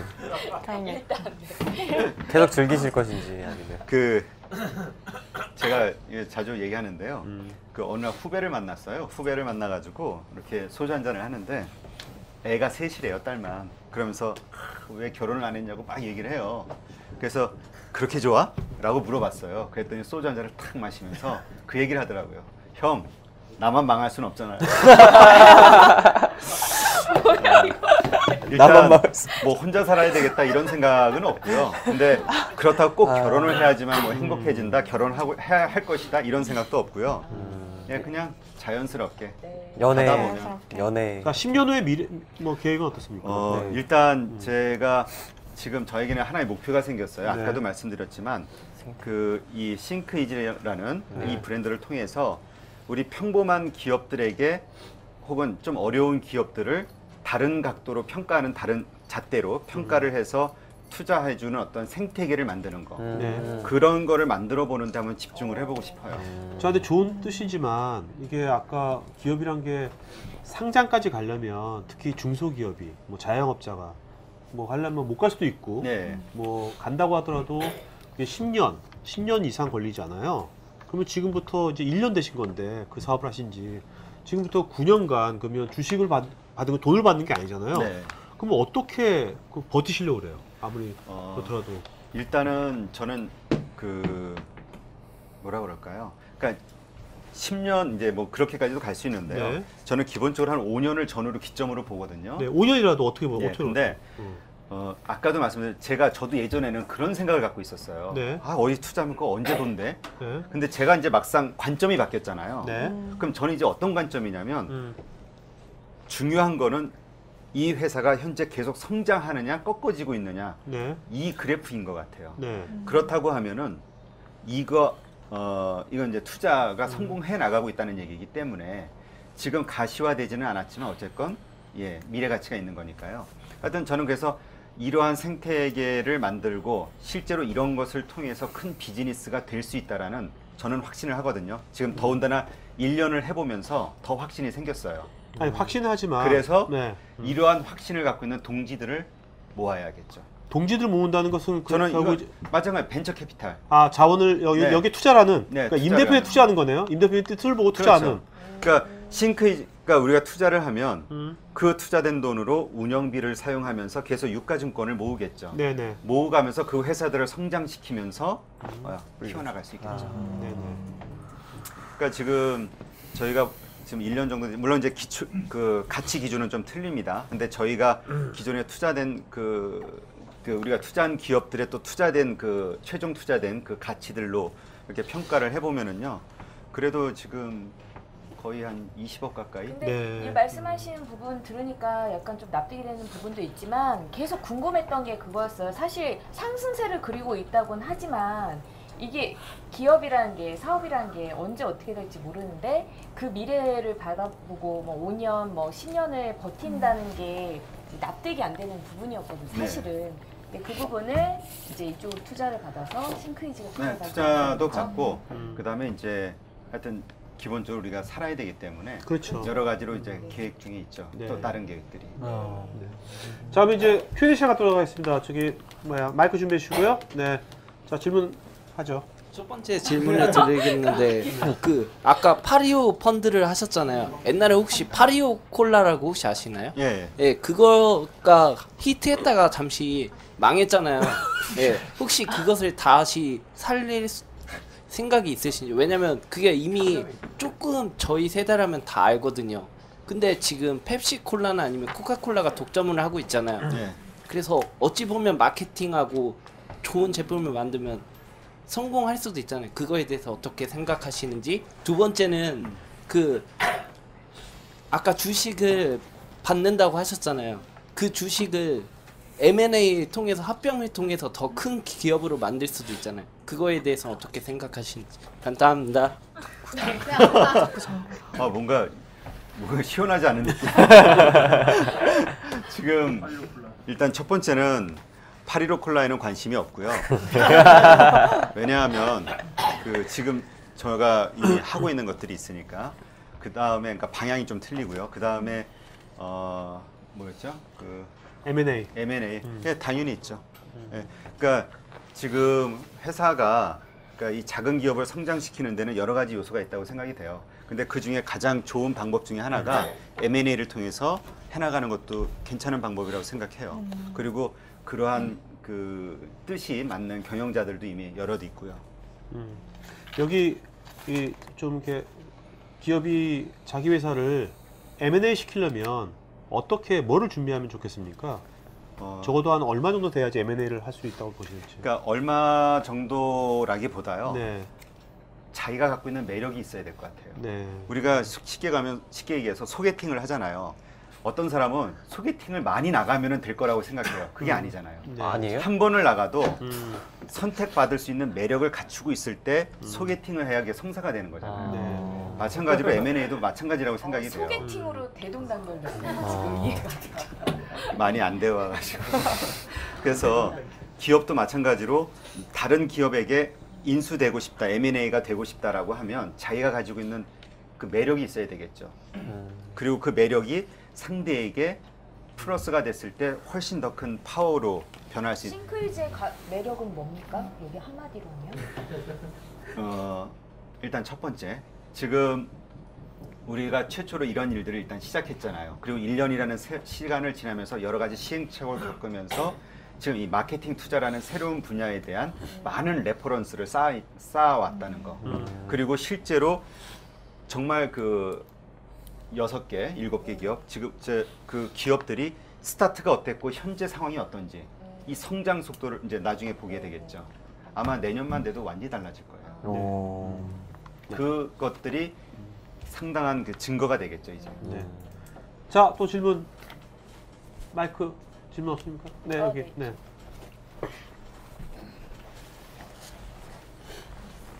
대표님 그 매력 덩어리인 대표님이 혹시 여성분이 그 매력을 이제 뭐 마케팅 이제 뭐 개인 브랜드도 마케팅일 텐데 혹시 다른 여성분이 그 대표님을 M&A 하겠다 이렇게 대시하신 분이 혹시 있는지.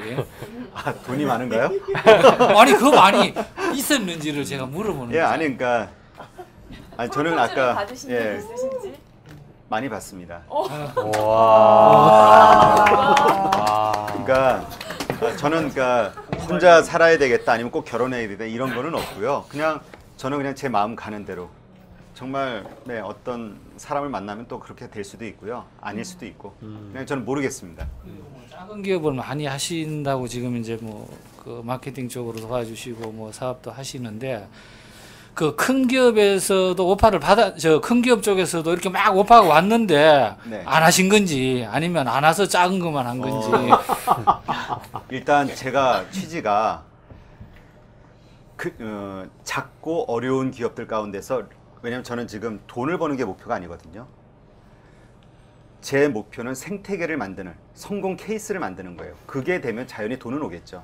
성공이 된다는 건 돈이 벌린다는 얘기니까. 그렇기 때문에 어려운 그 레퍼런스를 오히려 선택을 해서 가는 거죠. 실제로 저희한테 현금을 줄 테니까 일을 해달라는 기업도 있었고요. 그 다음에 사이즈가 큰 기업도 있었어요. 근데 안 했어요. 이유는 뭐냐면 제가 흔들릴까 봐. 현금을 받고 이게 유혹이잖아요. 한번 이게 맞들이면 그래서 아예 딱 잘라. 저는 현금 받고 일 안 합니다. 딱 자르면 제 스스로에 대한 그 어떤 배수진도 되고요. 그 다음에 또 하나는 제가 키울 때는요, 기업을 선택할 때는요, 기본적으로 제 나름대로 또 다른 기준이 하나 있습니다. 내가 이것을 3년, 5년 후에 10배 이상으로 키울 수 있을까? 가치를. 그 답이 서야 또 들어가요. 근데 큰 기업들은 이미 덩치가 있는 상태에서 오니까, 예, 10배로 가기가 좀 쉽지가 않죠. 지금 직원은 몇 분이세요? 싱크이즈에. 지금 셋, 넷, 예, 셋. 그 이제 미래를 이제 미래 수익으로서 한다는 건 충분히 이해가 가는데 그 3명하고 이제 대표님 일하시는 그 지금 그 비용은 어떻게 충당하시는 거죠? 그 비용이 그러니까 이제 저희가 그 투자를 받고 해가지고 그러니까 일단 처음에는 제 자본으로 시작을 했고요. 그 다음에 이걸 가지고 엔젤 투자 설명회를 했어요. 그래서 거기에 제 뜻에 동참해 주시는 분들이 있어서 또 투자를 받았고요. 근데 이제 앞으로 여러 가지 계획들이 있어서 추가적으로 더 해나갈 생각입니다. 네, 알겠습니다. 네.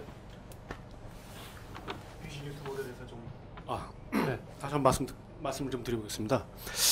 비슷한 비즈니스 모델로 요즘 이제 시중에서 제일 이제 회자되는 게 뭐냐면 옐로우 모바일입니다. 예. 아, 옐로우 모바일이 이제 모바일 업계 유수한 회사를 선발해서 옐로우 모바일에 주식하고 스와핑을 해가지고 이제 계속 그렇게 지주회사 또는 홀딩스 모양새를 갖춰가는데 저는 이제 우려하는 게 뭐가 있냐면 과거 2000년도경에 스펙맨이라고 하는 최유신이라고 하는 미국의 하버드를 나온 사람이 들어와서 네. 당시에 이제 비슷한 아주 똑같은 네. 비즈니스 모델을 만들었단 말이죠. 네. 또 그 회사는 이제 코스닥에 상장도 돼 있었고 그러다 보니까 주가가 362만 6천 원까지 갔었습니다. 네. 와. 그러다가 이제 결국 나중에 어떻게 끝났느냐? 20원으로 끝났습니다. 근데 저는 이제 모바일 이 페이지를 보면서 혹시라도 저는 어떤 생각을 해보냐면 제가 이제 국제 비즈니스를 좀 해보다 보니까 혹시 이제 외람 때문에 이건 저 개인적인 의견인데 음모론적 시각이 있을 수도 있다고 판단을 해요. 왜냐하면 한국이 모바일이 가장 앞서 있는 나라이기 때문에 한국에서 가장 앞서 있는 기술들을 한 곳에 지금 모아놓은 거잖아요. 거기다 돈을 준 것도 아니고 주식만 수합해 놓은 상태인데 이게 일고에 붕괴된다고 한다면 과거처럼 한국의 모바일 생태계가 완전히 무너질 것이다. 네. 이렇게 판단을 합니다.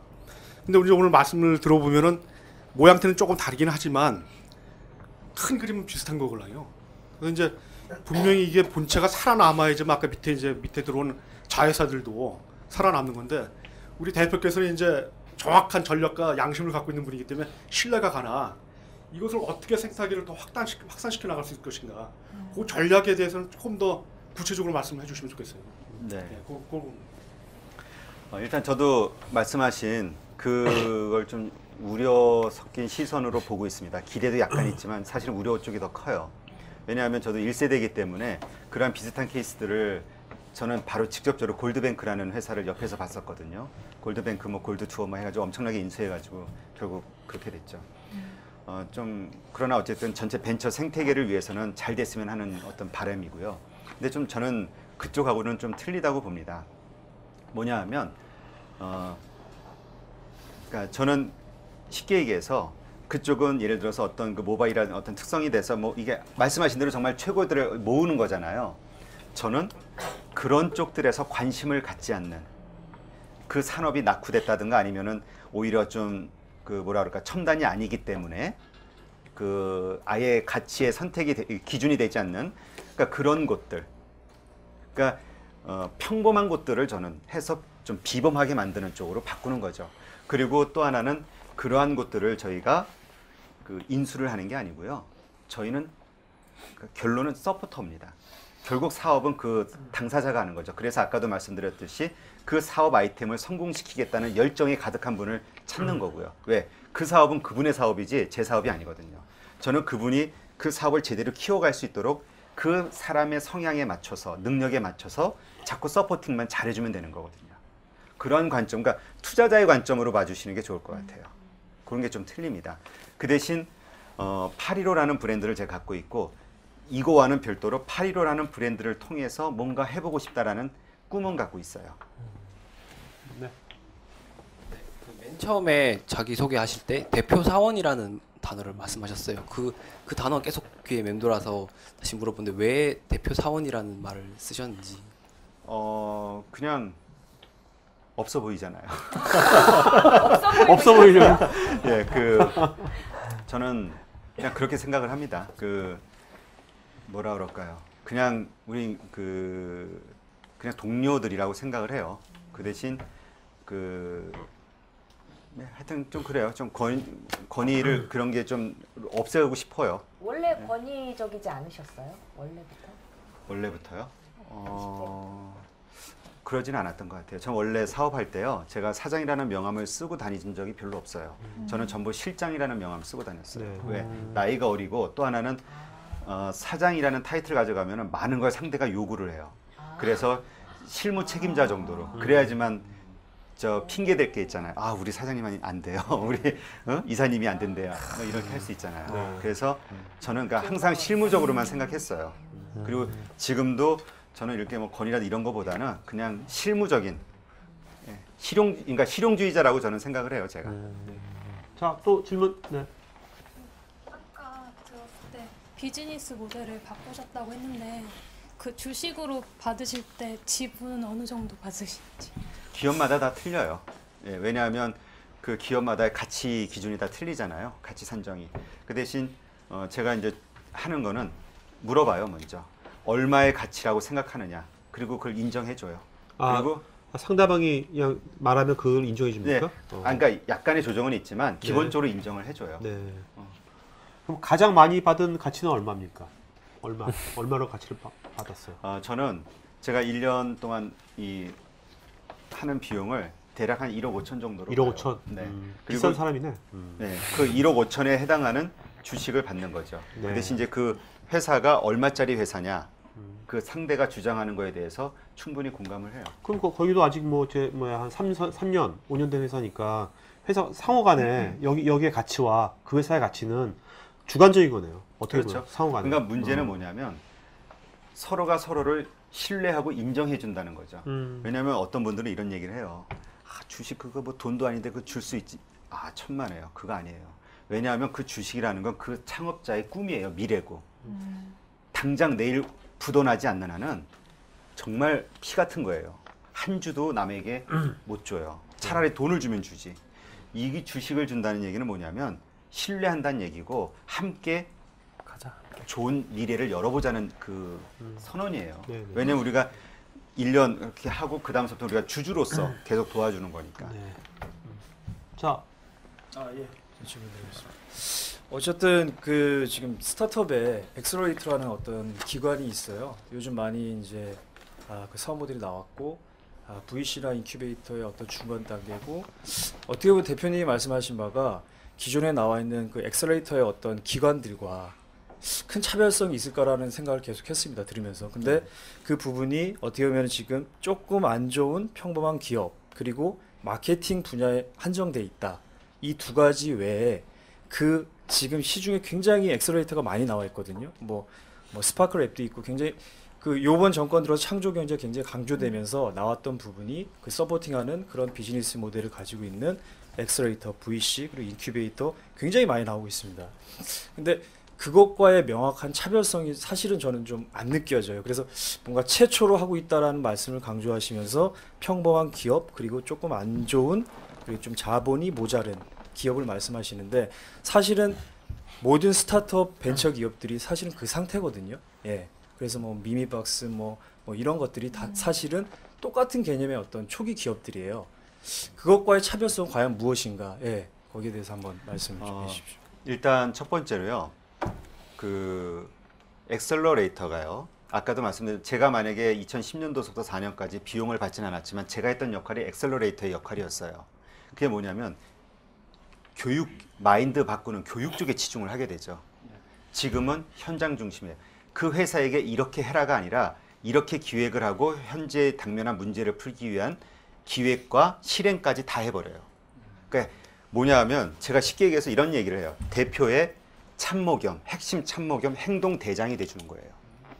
기획을 하고 뭐 교육을 해서 이렇게 하면 돼 저렇게 하면 돼가 아니라 실제로 기획을 하고 실제로 그러한 상황으로 일을 풀어나가요. 그래서 다음 단계로 푸시를 해줘요. 그러면 자연스럽게 그전에는 어떻게 저기를 가 어떻게 저런 상황이 되지라고 생각했다가 저희가 밀어줘서 그 상황이 되면 자연스럽게 또 그게 익숙해져요. 그럼 또 다음 단계로 레벨업을 시키기 위해서 또 저희가 기획을 하고 푸시를 하고 그다음에 저희가 마케팅만 하는 건 아니고요. 제가 여러 가지 많이 해요. 제가 심지어는 한 기업에서 새로운 서비스 상품이 나왔을 때는 이것이 과연 판매 루트가 맞는가 그 시장 조사를 하기 위해서 제가 직접 그 물건을 들고 3일 동안 영업을 탔어요. 빌딩 영업. 네. 그래서 대상 타겟으로 잡은 고객들을 만나면서 영업을 해봤어요. 그리고 이것은 아니다. 그래서 방향을 전환하기도 하고 그 다음에 경영과 관련해서도 계속 제가 그러니까 약간 노예 문서예요. 그러니까 우리의 관점은 뭐냐면 마케팅 외에 일은 내 일이 이게 아니라 왜냐하면 우린 파트너. 얘가 성공해야 내가 성공하는 거예요. 얘가 필요한 일이 있다면 난 뭐든지 다 지원을 해줘야 돼요. 요청하는 뭐든 나는 다 도와줄 수밖에 없어요. 그런 개념이라 좀 완전히 틀려요. 조금 부여를 하면은 여타 엑셀러레이터도 사실은 그 기능이고 마케팅 외에 다른 것까지 하고 있고 전 주기적으로 하고 있고 경영에 직접 참여를 해가지고 어떤 파트마다 굉장히 전문가들이 계속 부스팅을 한단 말이에요. 그러면은 사실은 저는 그게 어떤 부분에 다른 건지 제가 반대로 한번 질문해 볼게요. 그렇게 각 분야의 전문가들이 다 있어요. 네네. 그러한 분들이 효과를 내고 있는 분들이 얼마나 있나요? 있어요. 비용을 받고 하는 분들이 있어요. 다 그분들은 직업이에요, 그게. 그렇죠? 돈을 받고 하는 직업. 저는 뭐예요? 의지의 차이라고 저는 봐요. 그분들은 그 기업이 잘 되든 안 되든 별 상관이 없어요. 돈을 받았어. 일단 기본적으로 받는 페이가 있으니까. 저는 여기가 안 되면 저는 아무것도 없는 거예요. 나승이에요. 그 의지의 차이가 결과의 차이가 엄청나게 난다고 저는 생각합니다. 지금 갑자기 든 의문이 뭐냐면 그 이제 보네르 땅이라든지 또 그다음에 이제 아까 평범한 기업들은 일반적으로 이제 상장이 될 확률이 뭐 거의 없지 않습니까? 지금 그런 데들은 이제 물론 견딜 수 있겠죠. 성장할 수 있겠지만 상장이 돼야지만 그 지분 가치를 받을 거 아닙니까? 어떻게 아니요, 저는 그 다르게 생각해요. 그러니까 네, 저도 네. 예전에 그렇게 생각을 네, 했는데요. 네. 이렇게 관점이 바뀌면서는 네. 뭐가 됐냐? 네. 문제는 네. 아까도 말씀드렸듯이 누구나 탐을 낼 만한 매력들이 갖추어져 가고 있는가? 이게 이제 그 성장 회사에? 그래프라고 보는 회사에? 거죠. 예. 어. 성장하고 있다면요.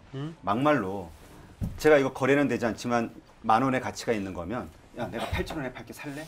안 살 사람이 어디 있어요? 뭐 배당을 받아도 되고. 그러니까 문제는 저는 관점이 바뀐 거예요. 예전에는 저도 아 이게 M&A가 돼야 되고 그 다음에 그렇죠. 상장이 돼야 돼야지. 이게 환수가 네. 된다라고 생각을 했는데 네. 문제는 성장하고 있느냐. 네. 아까도 말씀드렸듯이 이 회사가 자기만의 매력을 계속 쌓아가고 있느냐. 네. 매력이 쌓아가고 있다면 누구에게든 선택받을 수 있다는 얘기죠. 네. 저는 고관점으로 바뀌었어요. 네. 기준이. 자, 또 질문. 네. 너무 감사하고요. 최고의 습관이라는 책을 두 번째로 내셨잖아요. 이거를 어떤 관점으로 읽어야 될지, 그리고 두 번째는 최고의 습관을 한마디로 정의를 한다면 어떤 단어가 나올지 궁금합니다. 일단 한마디로 말씀드리면요. 열정입니다. 우리가 살아가면서 특히 비즈니스에서는 정말 많은 장벽들이 있어요. 그 모든 거를 돌파할 수 있는 가장 큰 파워를 갖고 있는 게 가장 큰 무기가 저는 열정이라고 생각합니다. 제가 이제 물론 책을 보시면 알겠지만 사례로 나오는 여러 가지 정말 할 때마다 많은 반대와 회의와 있었어요. 그러나 그러한 것들을 다 뚫을 수 있었던 거는 저는 열정이라고 생각하거든요. 그러니까 그게 레퍼런스가 된 거죠. 다른 사람들은 거기에서 열정이 부족해서든 뭐가 부족해서든 스톱했기 때문에 레퍼런스가 없는 거고 저는 그럼에도 불구하고 달렸기 때문에 저만의 레퍼런스가 쌓인 거거든요. 그러니까 지금 이 6개 회사 저희가 했습니다마는 한번 하여튼 이 6개 회사만 가지고도 저는 나중에 따로 그 책을 하나 만들 네네. 정도로 뭐 참 우여곡절이 많습니다. 네. 하나의 기업마다도 우여곡절이 많잖아요. 그렇죠. 그러한 것들이 6개, 7개라 그러면은 와. 더 많아지는 거죠. 네. 자, 또 질문 있나요? 네.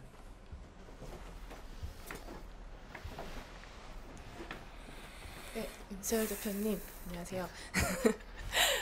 제가 뭐 짧게 1시간 반 들은 걸로 뭐 대표님이 하시는 일을 모두 다 이해할 수는 없었겠지만 그냥 단순히 이거는 궁금한 건데요. 이렇게 제가 저축성 보험 같은 걸 되게 오랫동안 많이 들었었는데 이렇게 처음 취업하면서부터 들어가지고 아직까지 분기점이 넘지를 못했어요. 이게 처음에는 되게 뿔릴 수 있을 거라고 생각하고 저도 저축성 보험을 했는데 이게 중간에 일을 쉬고 싶어도 쉴 수가 없는 거예요. 저도 이제 아까 말씀하신 대로 어느 정도 뭔가가 안정이 되면은 흥미를 잃는 그런 게 있으시다고 하셨잖아요. 이 싱크이지가 지금 오래되지 않으신 것 같은데 만약에 그렇게 주식을 이렇게 해서 투자를 해서 뭐 나중에 성장할 거라고 기대를 하고 계시지만 혹시 임수열 대표님께서 어느 정도 안정이 됐을 때 아직 분기점이 넘지 않았는데 흥미를 잃으시지 않으실 확신이 있으신지요? 저는 목표가 명확해요. 제 노후는요. 저는 따뜻한 나라의 바닷가에서 살 거예요. 그래서 저는 세팅 잘 해놓고요. 아까 말씀드린 생태계, 그러니까 이러한 방식으로 투자하고 지금은 모두가 회의예요. 그렇죠? 제가 1년 전에 일을 시작했을 때는 더 심했어요. 누가 주식을 줄 것이냐부터 시작해서 저희가 주식 하여튼 아까도 말씀드렸지만 지금 투자 가치로 보면 어쨌건 그것이 황금화되기까지 많은 기간이 남았겠지만 그래도 수십억 단위로 나왔단 말이에요. 마찬가지로 많은 아직도 회의감이 있죠. 어려움도 많아요. 근데 결국에는 저는 어쨌든 제가 생각하는 목표는 이러한 생태계를 만들고 이걸 잘 운영해 나갈 사람을 또 찾는 거예요. 저는 제가 만드는 데 관심이 있지 그거를 끌고 운영하는 데는 관심이 없어요.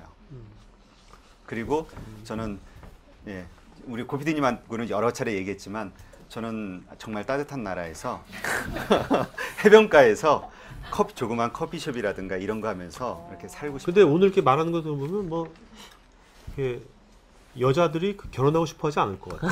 그래서 아까 말씀드렸잖아요. 뭐 생태계 얘기만 하고 있지 뭐. 나는 뭐 돈 안 되는데 뭐 빚 조금만 되면 투자한다고 그러고 뭐. 아니에요. 자, 뒤에. 네. 여자들은 뒤에. 또 이런 네. 걸 좋아할 수 네. 있어요. 아, 여자를 모르셔. 좋으신가요, 지금 매력? 아, 저보고 못생겼다고 하셨어요. 자, 질문. 네. 저기 대표님 현재 이 시점까지 오실 때 굉장히 많은 그런 어떤 고난과 그런 과정이 있으셨는데 매 순간순간 아주 정확한 그런 판단을 하시고 결정을 내리신 것 같은데 그런 좋은 아주 최고의 결정을 내리시기까지 어떤 그런 기준이나 판단점이 있으신지 비결이 뭔지 좀 알고 싶습니다. 예. 저는 좀 쉽게 생각합니다. 예, 그러니까 뭐냐면 사실 저는 어떤 결정을 하는 데는요 모든 분들이 다 정답을 알고 있다고 생각해요. 단지 그 정답을 알면서도 선택할 수 없는 용기, 그러니까 선택할 수 있는 용기가 부족한 거죠. 이거 누구나 알잖아요. 이렇게 하면 돼요. 그러나 이렇게 하면 이런 문제도 걸리고 저런 문제도 걸리고 그러니까 자꾸 뭐 우회를 하려고 하고 아니면 다른 방법을 찾으려고 하다 보니까 이게 트여지는 거죠. 그냥 좀 쉽게 생각을 합니다. 저는 그러니까 제가 가고자 하는 목표가 있잖아요. 그 목표에 부합되는 그냥 그 길만 선택을 해요. 그리고 하나는 서두르지 않습니다. 그리고 항상 제가 시행착오를 겪을 수 있다는 걸 인정을 하고요. 그러니까 뭐 좀 어려운 과정이 있어도 이렇게 실망하거나 예, 그러지 않죠. 네. 네. 예, 그 말씀하시는 그 과정 중에 그 미생의 5차장 아시죠? 예, 5차장과 이렇게 오버랩되는 모습, 그러니까 뭘 이제 생김새나 이런 것이 아니라 이마가 훨씬 아니 누가 더 잘생겼다는 거야? 오차장 임 대표 누구예요? 어? 어쨌든 말씀하시는 그런 이제 뉘앙스라든지 아니면 거기 일하는 그 철학이라든지 이런 부분에 그런 이제 오버랩되는 부분들이 많은데요. 오 차장 같은 경우에도 영업 3팀을 이끌어갈 때 일하는 스타일의 그런 뭐랄까 원칙을 가지고 원칙 원칙대로 이렇게 잘 끌어갔던 모습을 봤는데. 그 임 대표님 같은 경우에도 싱크이즈를 끌어가는 데 있어서 원칙 3가지만 꼽는다면 좀 말씀을 해주시겠습니까? 원칙이요? 3가지요? 어려운 질문 하시네. 일단은 목표 생각합니다. 아까도 저는 생태계가 목적이에요. 돈을 버는 게 목적이 아니라. 그렇기 때문에 이 생태계를 만드는데 방해가 된다 그러면 치우겠죠. 아까 한 예로 현금 줄 테니까 일을 해달라라는 기업들 안 합니다. 왜? 제 목표는 돈 버는 게 아니라 생태계를 만드는 데 있으니까. 그리고 두 번째, 이 생태계를 통해서 반드시 저는 제가 시도하는 걸로만 만족하는 사람은 아니거든요. 제가 원하는 결과를 얻고 싶어요. 그러려면은 성공해야 돼요. 반드시. 이 비즈니스 모델을 통해서 정말 멋진 성공 케이스들이 나와서 사회적 그 관심과 자본과 이런 것들이 이러한 식으로도 뻗어나갈 수 있게 하고 싶어요. 그러려면 반드시 지금 투자한 기업들을 성공시켜야 되겠다라는 그 사명감 같은 게 있어요. 절박감. 그리고 즐거워야 된다. 즐겁다는 거는 저뿐만이 아니라 같이 일하는 친구들도 그렇고 어차피 좀 즐겁게 일을 해야 된다. 이 3가지를 항상 생각하는 것 같아요. 네. 자, 또 질문 있습니까? 저 한 가지만 네. 짧게. 네. 그 사업가한테 그 필요한 역량으로 이렇게 뻔뻔함 거론하셨더라고요. 그러면서 거론하신 그 예시 인물이 그 메가스터디, 메가넥스트 김성호 대표님 거론하셨어요. 제가 전 직장이 거기였기 때문에 김성호 대표님 잘 알고 이제 몇 개월 전에도 연락 통화도 하고 그런 분인데 우리가 소위 상식적으로 생각하는 그 뻔뻔하다 이렇게 할 수 있는 분이 아니거든요. 그분이 사실은. 그래서 그 뻔뻔함의 기준 그리고 사업에서 이 뻔뻔함이 도대체 어느 정도 필요한 건지 왜 필요한 건지 이런 관점 궁금합니다. 그러니까 이런 게 있습니다. 제가 뻔뻔하자라고 얘기하는 게 인생을 뻔뻔하게 살자는 얘기가 아니고요. 내가 원하는 목표가 있어요. 그리고 목표를 달성하는 과정에서 분명히 많은 어려움들과 겪어야 될 것이 있잖아요. 내 몫이. 그것을 뻔뻔하게 견뎌내자는 얘기예요. 뻔뻔하게 견뎌내자. 그리고 이겨나가자. 네. 뭐냐면 예를 들어서 그런 과정, 아예 사람 자체가 우리 뻔뻔해집시다가 아니라 그러한 과정에서 예를 들면 이런 게 있잖아요. 제가 예를 들어서 회사를 키워나가는 과정에서 그 어딘가 부탁을 할 수도 있고 뭐 자존심하고 상관없이 또 뭔가 해야 될 때도 있고 아니면 정말 뭐 돈 빌리러 다닐 수도 있고요. 이 모든 것들이 용기가 필요하거든요. 근데 이거를 정말 마음속으로 막 괴롭고 막 이 비참한 기분이 들면서 하게 되면 스스로 자괴감이 엄청 들 거예요. 그리고 스스로 힘이 빠지고 어때? 뭐 이럴 때 이럴 수 있는 거지 라는 뻔뻔함으로 하게 되면 그 힘든 과정을 견디기가 극복하기가 더 쉽다는 얘기죠. 그 나오잖아요. 세계 최고의 그 뻔뻔한 사람, 그 시이죠. 네. 로마에. 그 사람이 로마에서 가장 큰 빚쟁이였잖아요. 그래가지고 외국으로 총독으로 나갈 때도 뭐 빚쟁이들 몰려서 못 가게 하니까 가장 큰 빚쟁이인 그 누구였죠 그때? 크라수스? 그걸 찾아가가지고 내가 나가서 돈 벌어오려고 당신 빚을 갚는데 다른 짜잘한 빚쟁이들이 나를 잡으니까 당신이 이걸 좀 갚아줘. 이러고 나갔잖아요. 그리고 결국 그런 뻔뻔함으로 인해서 나중에 로마 황제 그 모든 정권을 잡기도 하고. 그러니까 자기가 원하는 목표를 달성해 나가는 데 있어서 정말 세상에는 많은 생각지도 못했던 어려움들과 반대와 거절과 또 뭐가 있을까요? 뭐 무시와 뭐 비난과 더 많아요. 그걸 다 이겨내려면 스스로 뻔뻔해져야 멘탈이 강해지지 않을까. 네. 네. 자, 또 질문 없으십니까? 없으시면 아무래도 이제 마지막으로 여기는 이제 창업이나 사업하시는 분들이 많으니까 요즘 이제 창업 붐도 많이 있잖아요. 네. 예. 이제 앞으로 이제 많은 또 창업가들 많이 만났으니까 또 도와주시고 계시고 이제 창업하시려는 분들한테 딱 한마디 팁을 주신다면 마지막으로. 일단 창업을 하시면요 망한다고 생각을 하세요. 네. 주변을 돌아보세요. 바로 옆 사람을 보세요. 나보다 능력이 없어 보이세요? 다 나 못지않은 사람들이에요. 근데 그런 100사람이 창업을 한다 했을 때 성공하는 사람들은 3명, 4명이에요. 나 역시 쓰러질 수 있어요. 그러지 않으려면 그 나머지 97명보다 뭔가 나은 뭔가가 있어야 돼요. 그러니까 그런 절박감과 만만치 않다라는 생각을 가지고 시작을 해야 성공할 수 있어 라는 생각으로 시작하는 것보다는 어떻게 살아남을 수 있을까라는 마인드로 시작을 해야 저는 오히려 생존 확률이 높다고 생각해요. 네. 그러니까 그만큼 힘든 거고 위험한 거고 그럼에도 불구하고 하고 싶다. 그러니까 왜 이런 거 있잖아요. 내가 걸어가는 길이 내가 걸어가야 하는 이 길에서 앞으로 나에게 닥칠 일들이 어떤 것들이 있다라고 미리 예상을 하고 알고 걸어가는 거하고 네. 가다가 엄청난 폭풍우 맞고 힘든 강도 만나고 이러면서 이럴 줄은 몰랐지 하면서 후회하고 돌아서는 거하고 틀리잖아요. 분명히 엄청난 그 회오리 바람과 광풍과 폭풍우가 기다리고 있어요. 그것이 정말 당연하게 올 거라고 기대를 하고 그럼에도 불구하고 나는 그걸 맞아가면서도 힘을 잃지 않고 걸어갈 수 있다라는 네. 자신이 있을 때 그때 하세요. 그러니까 막연한 자신감은 오히려 되게 위험할 수 있군요. 예, 저는 긍정적이어야 된다고 생각하지만 네. 낙관론을 가져서는 안 된다고 생각해요. 네. 그게 사람을 망치는 일입니다. 근거 없는. 네. 자, 네, 질문, 네, 네, 네. 마이크 어디 있어요?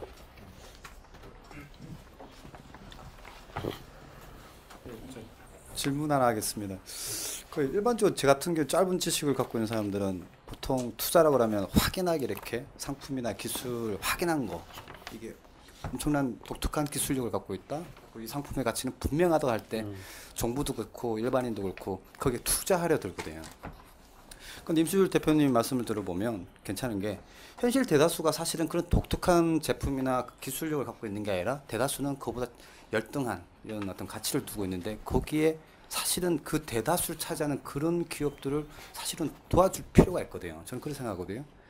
그 개인적으로는 그런 대다수를 차지하는 독특하지 않은 확연히 뚜렷하지 않은 그런 제품을 고르는 방법을 상품을 고르는 방법을 알고는 싶지만 지금 시간이 안 돼서 그거는 제가 질문을 안 하고요. 뭐야? 제가 묻고 싶은 거는 이런 기업적 상대적 가치가 열등한 다수 시장을 차지하는 이 부분에 대부분 불황이나 불경기 때 정부는 막대한 그 공적 자금을 풀거든요. 근데 사실은 기업이 자본으로만 운영되는 게 아니라 우리 싱크지처럼 기업의 경영에 협조를 요구하는 기업이 굉장히 많거든요, 사실은요. 그렇다면은 우리가 이 공부를 할 때 문제를 못 풀어서 나머지 공부를 하는데 애들이 가서 문제를 같이 풀어줄 사람이 필요하단 말이에요. 시간을 같이 보내줄 사람이. 자, 질문이 뭡니까? 예, 그러니까. 예. 그러면 정부에서 지금 생태계 말씀하셨기 때문에 정부는 사실은 이런 부분에 대해서 같이 협조해달라는 어떤 요구나 그리고 정부에 대해서 이런 부분이 더 어떻게 앞으로 어떻게 비전을 제시해서 이런 부분을 더 확대해 나가는데 정부는 어떻게 해야 될지를 그런 부분을 한번 생각을 좀 들어보고. 그러니까 정부는 어떻게 했으면 좋겠느냐? 예, 그거네요. 네. 일단 아까도 말씀드렸지만요. 저는 정부를 생각하지 않고 합니다. 그러니까 저는 철저하게 아까 우리 인큐베이터 말씀하셨지만 여러 가지 그런 제안을 하세요. 저희가 가지고 있는 이런 상태라면 정부의 정책 자금들을 지원받을 수 있는 인큐베이터로 될 수 있다 하세요. 근데 저는 거절을 합니다. 이유는 단순해요. 정부의 룰에 따라 움직여야 돼요. 모두 보고를 해야 되고 정부 원칙대로 사업을 해야 돼요. 저는 철저하게 민간 사업자 개념으로 이 관점을 보는 거예요. 그러니까 도와주는 게 목적이 아니라 어떻게든 성공을 시켜야 돼요. 이 기업들은. 그것이 사업 보고 형태가 아니라 실질적으로 성장이 돼야 돼요. 그러려면 현장에서 아주 뭐라 그럴까요? 그 다양한 방식 혹은 정말 그 완전 판을 깨면서 움직여야 돼요. 저도 가볍게 내가 생각하는 방향대로. 그래서 정부는 전혀 생각을 안 해요. 그렇기 때문에 지금 말씀하신 대로 저는 정부에다 뭘 해줬으면 좋겠고 그냥 이런 건 생각 안 하고요. 또 제가 원한다고 해줄 것도 아니고 그냥 현재 벌어져 있는 이 판 위에서 어떻게 제 목표인 이 기업들을 살릴 수 있을 것인가. 그냥 그것만 생각하고 그냥 현재 상황을 잘 활용하는 쪽으로만 갑니다. 뭘 요구하지는 않고요. 네. 자, 그럼 여기까지 이제 Q&A 마치는 걸로 하겠고요. 올해 이제 방송은 여기까지 하겠습니다. 그다음에 내년도 방송은 지금 이제 편성하고 있으니까요. 여러분 편성하면 그룹에 알려드릴게요. 네. 그다음에 좀 이따가 이제 임철 대표님께서 좀 도와주고 있는 보네리탄 베이커리에서 이제 그 이따가 케이크 커팅하고 이따가 같이 한 조각씩 드시고 가시고요. 네. 그다음에 CO2 그룹이 있거든요. 페이스북 하시는 분들은 여기 CO2 그룹에 가입하시는 게 중요한 게 아니라 여기다가 뭐든지 좀 표현을 하세요. 표현을 해야지 서로 알지. 명함 주고받아가서는 몰라요. 누가 기억합니까, 명함? 그럼 우리 서로 다 비즈니스 하려는 사람들이고 여기 앞으로 뭐 하려는 사람들인데 자기 표현을 여기서 못하면 그 뭘 할 수 있겠습니까? 그러니까 여기서 좀 서로 같이 좀 표현하면서 알고 지내면 좋을 것 같습니다. 그 다음에 이제 그동안 이제 CO2가 했던 영상들이나 그런 것들은 나중에 COMB.co.kr에 편집된 것들이 있으니까 그 분야별로 3분짜리 뭐 4분짜리 이렇게 되니까 그런 것들을 보시면 좋을 겁니다. 한 300여 개 있어요. 네. 자, 그러면 오늘 수고해주신 세 분의 MC분들께 박수 부탁드리겠습니다. 네.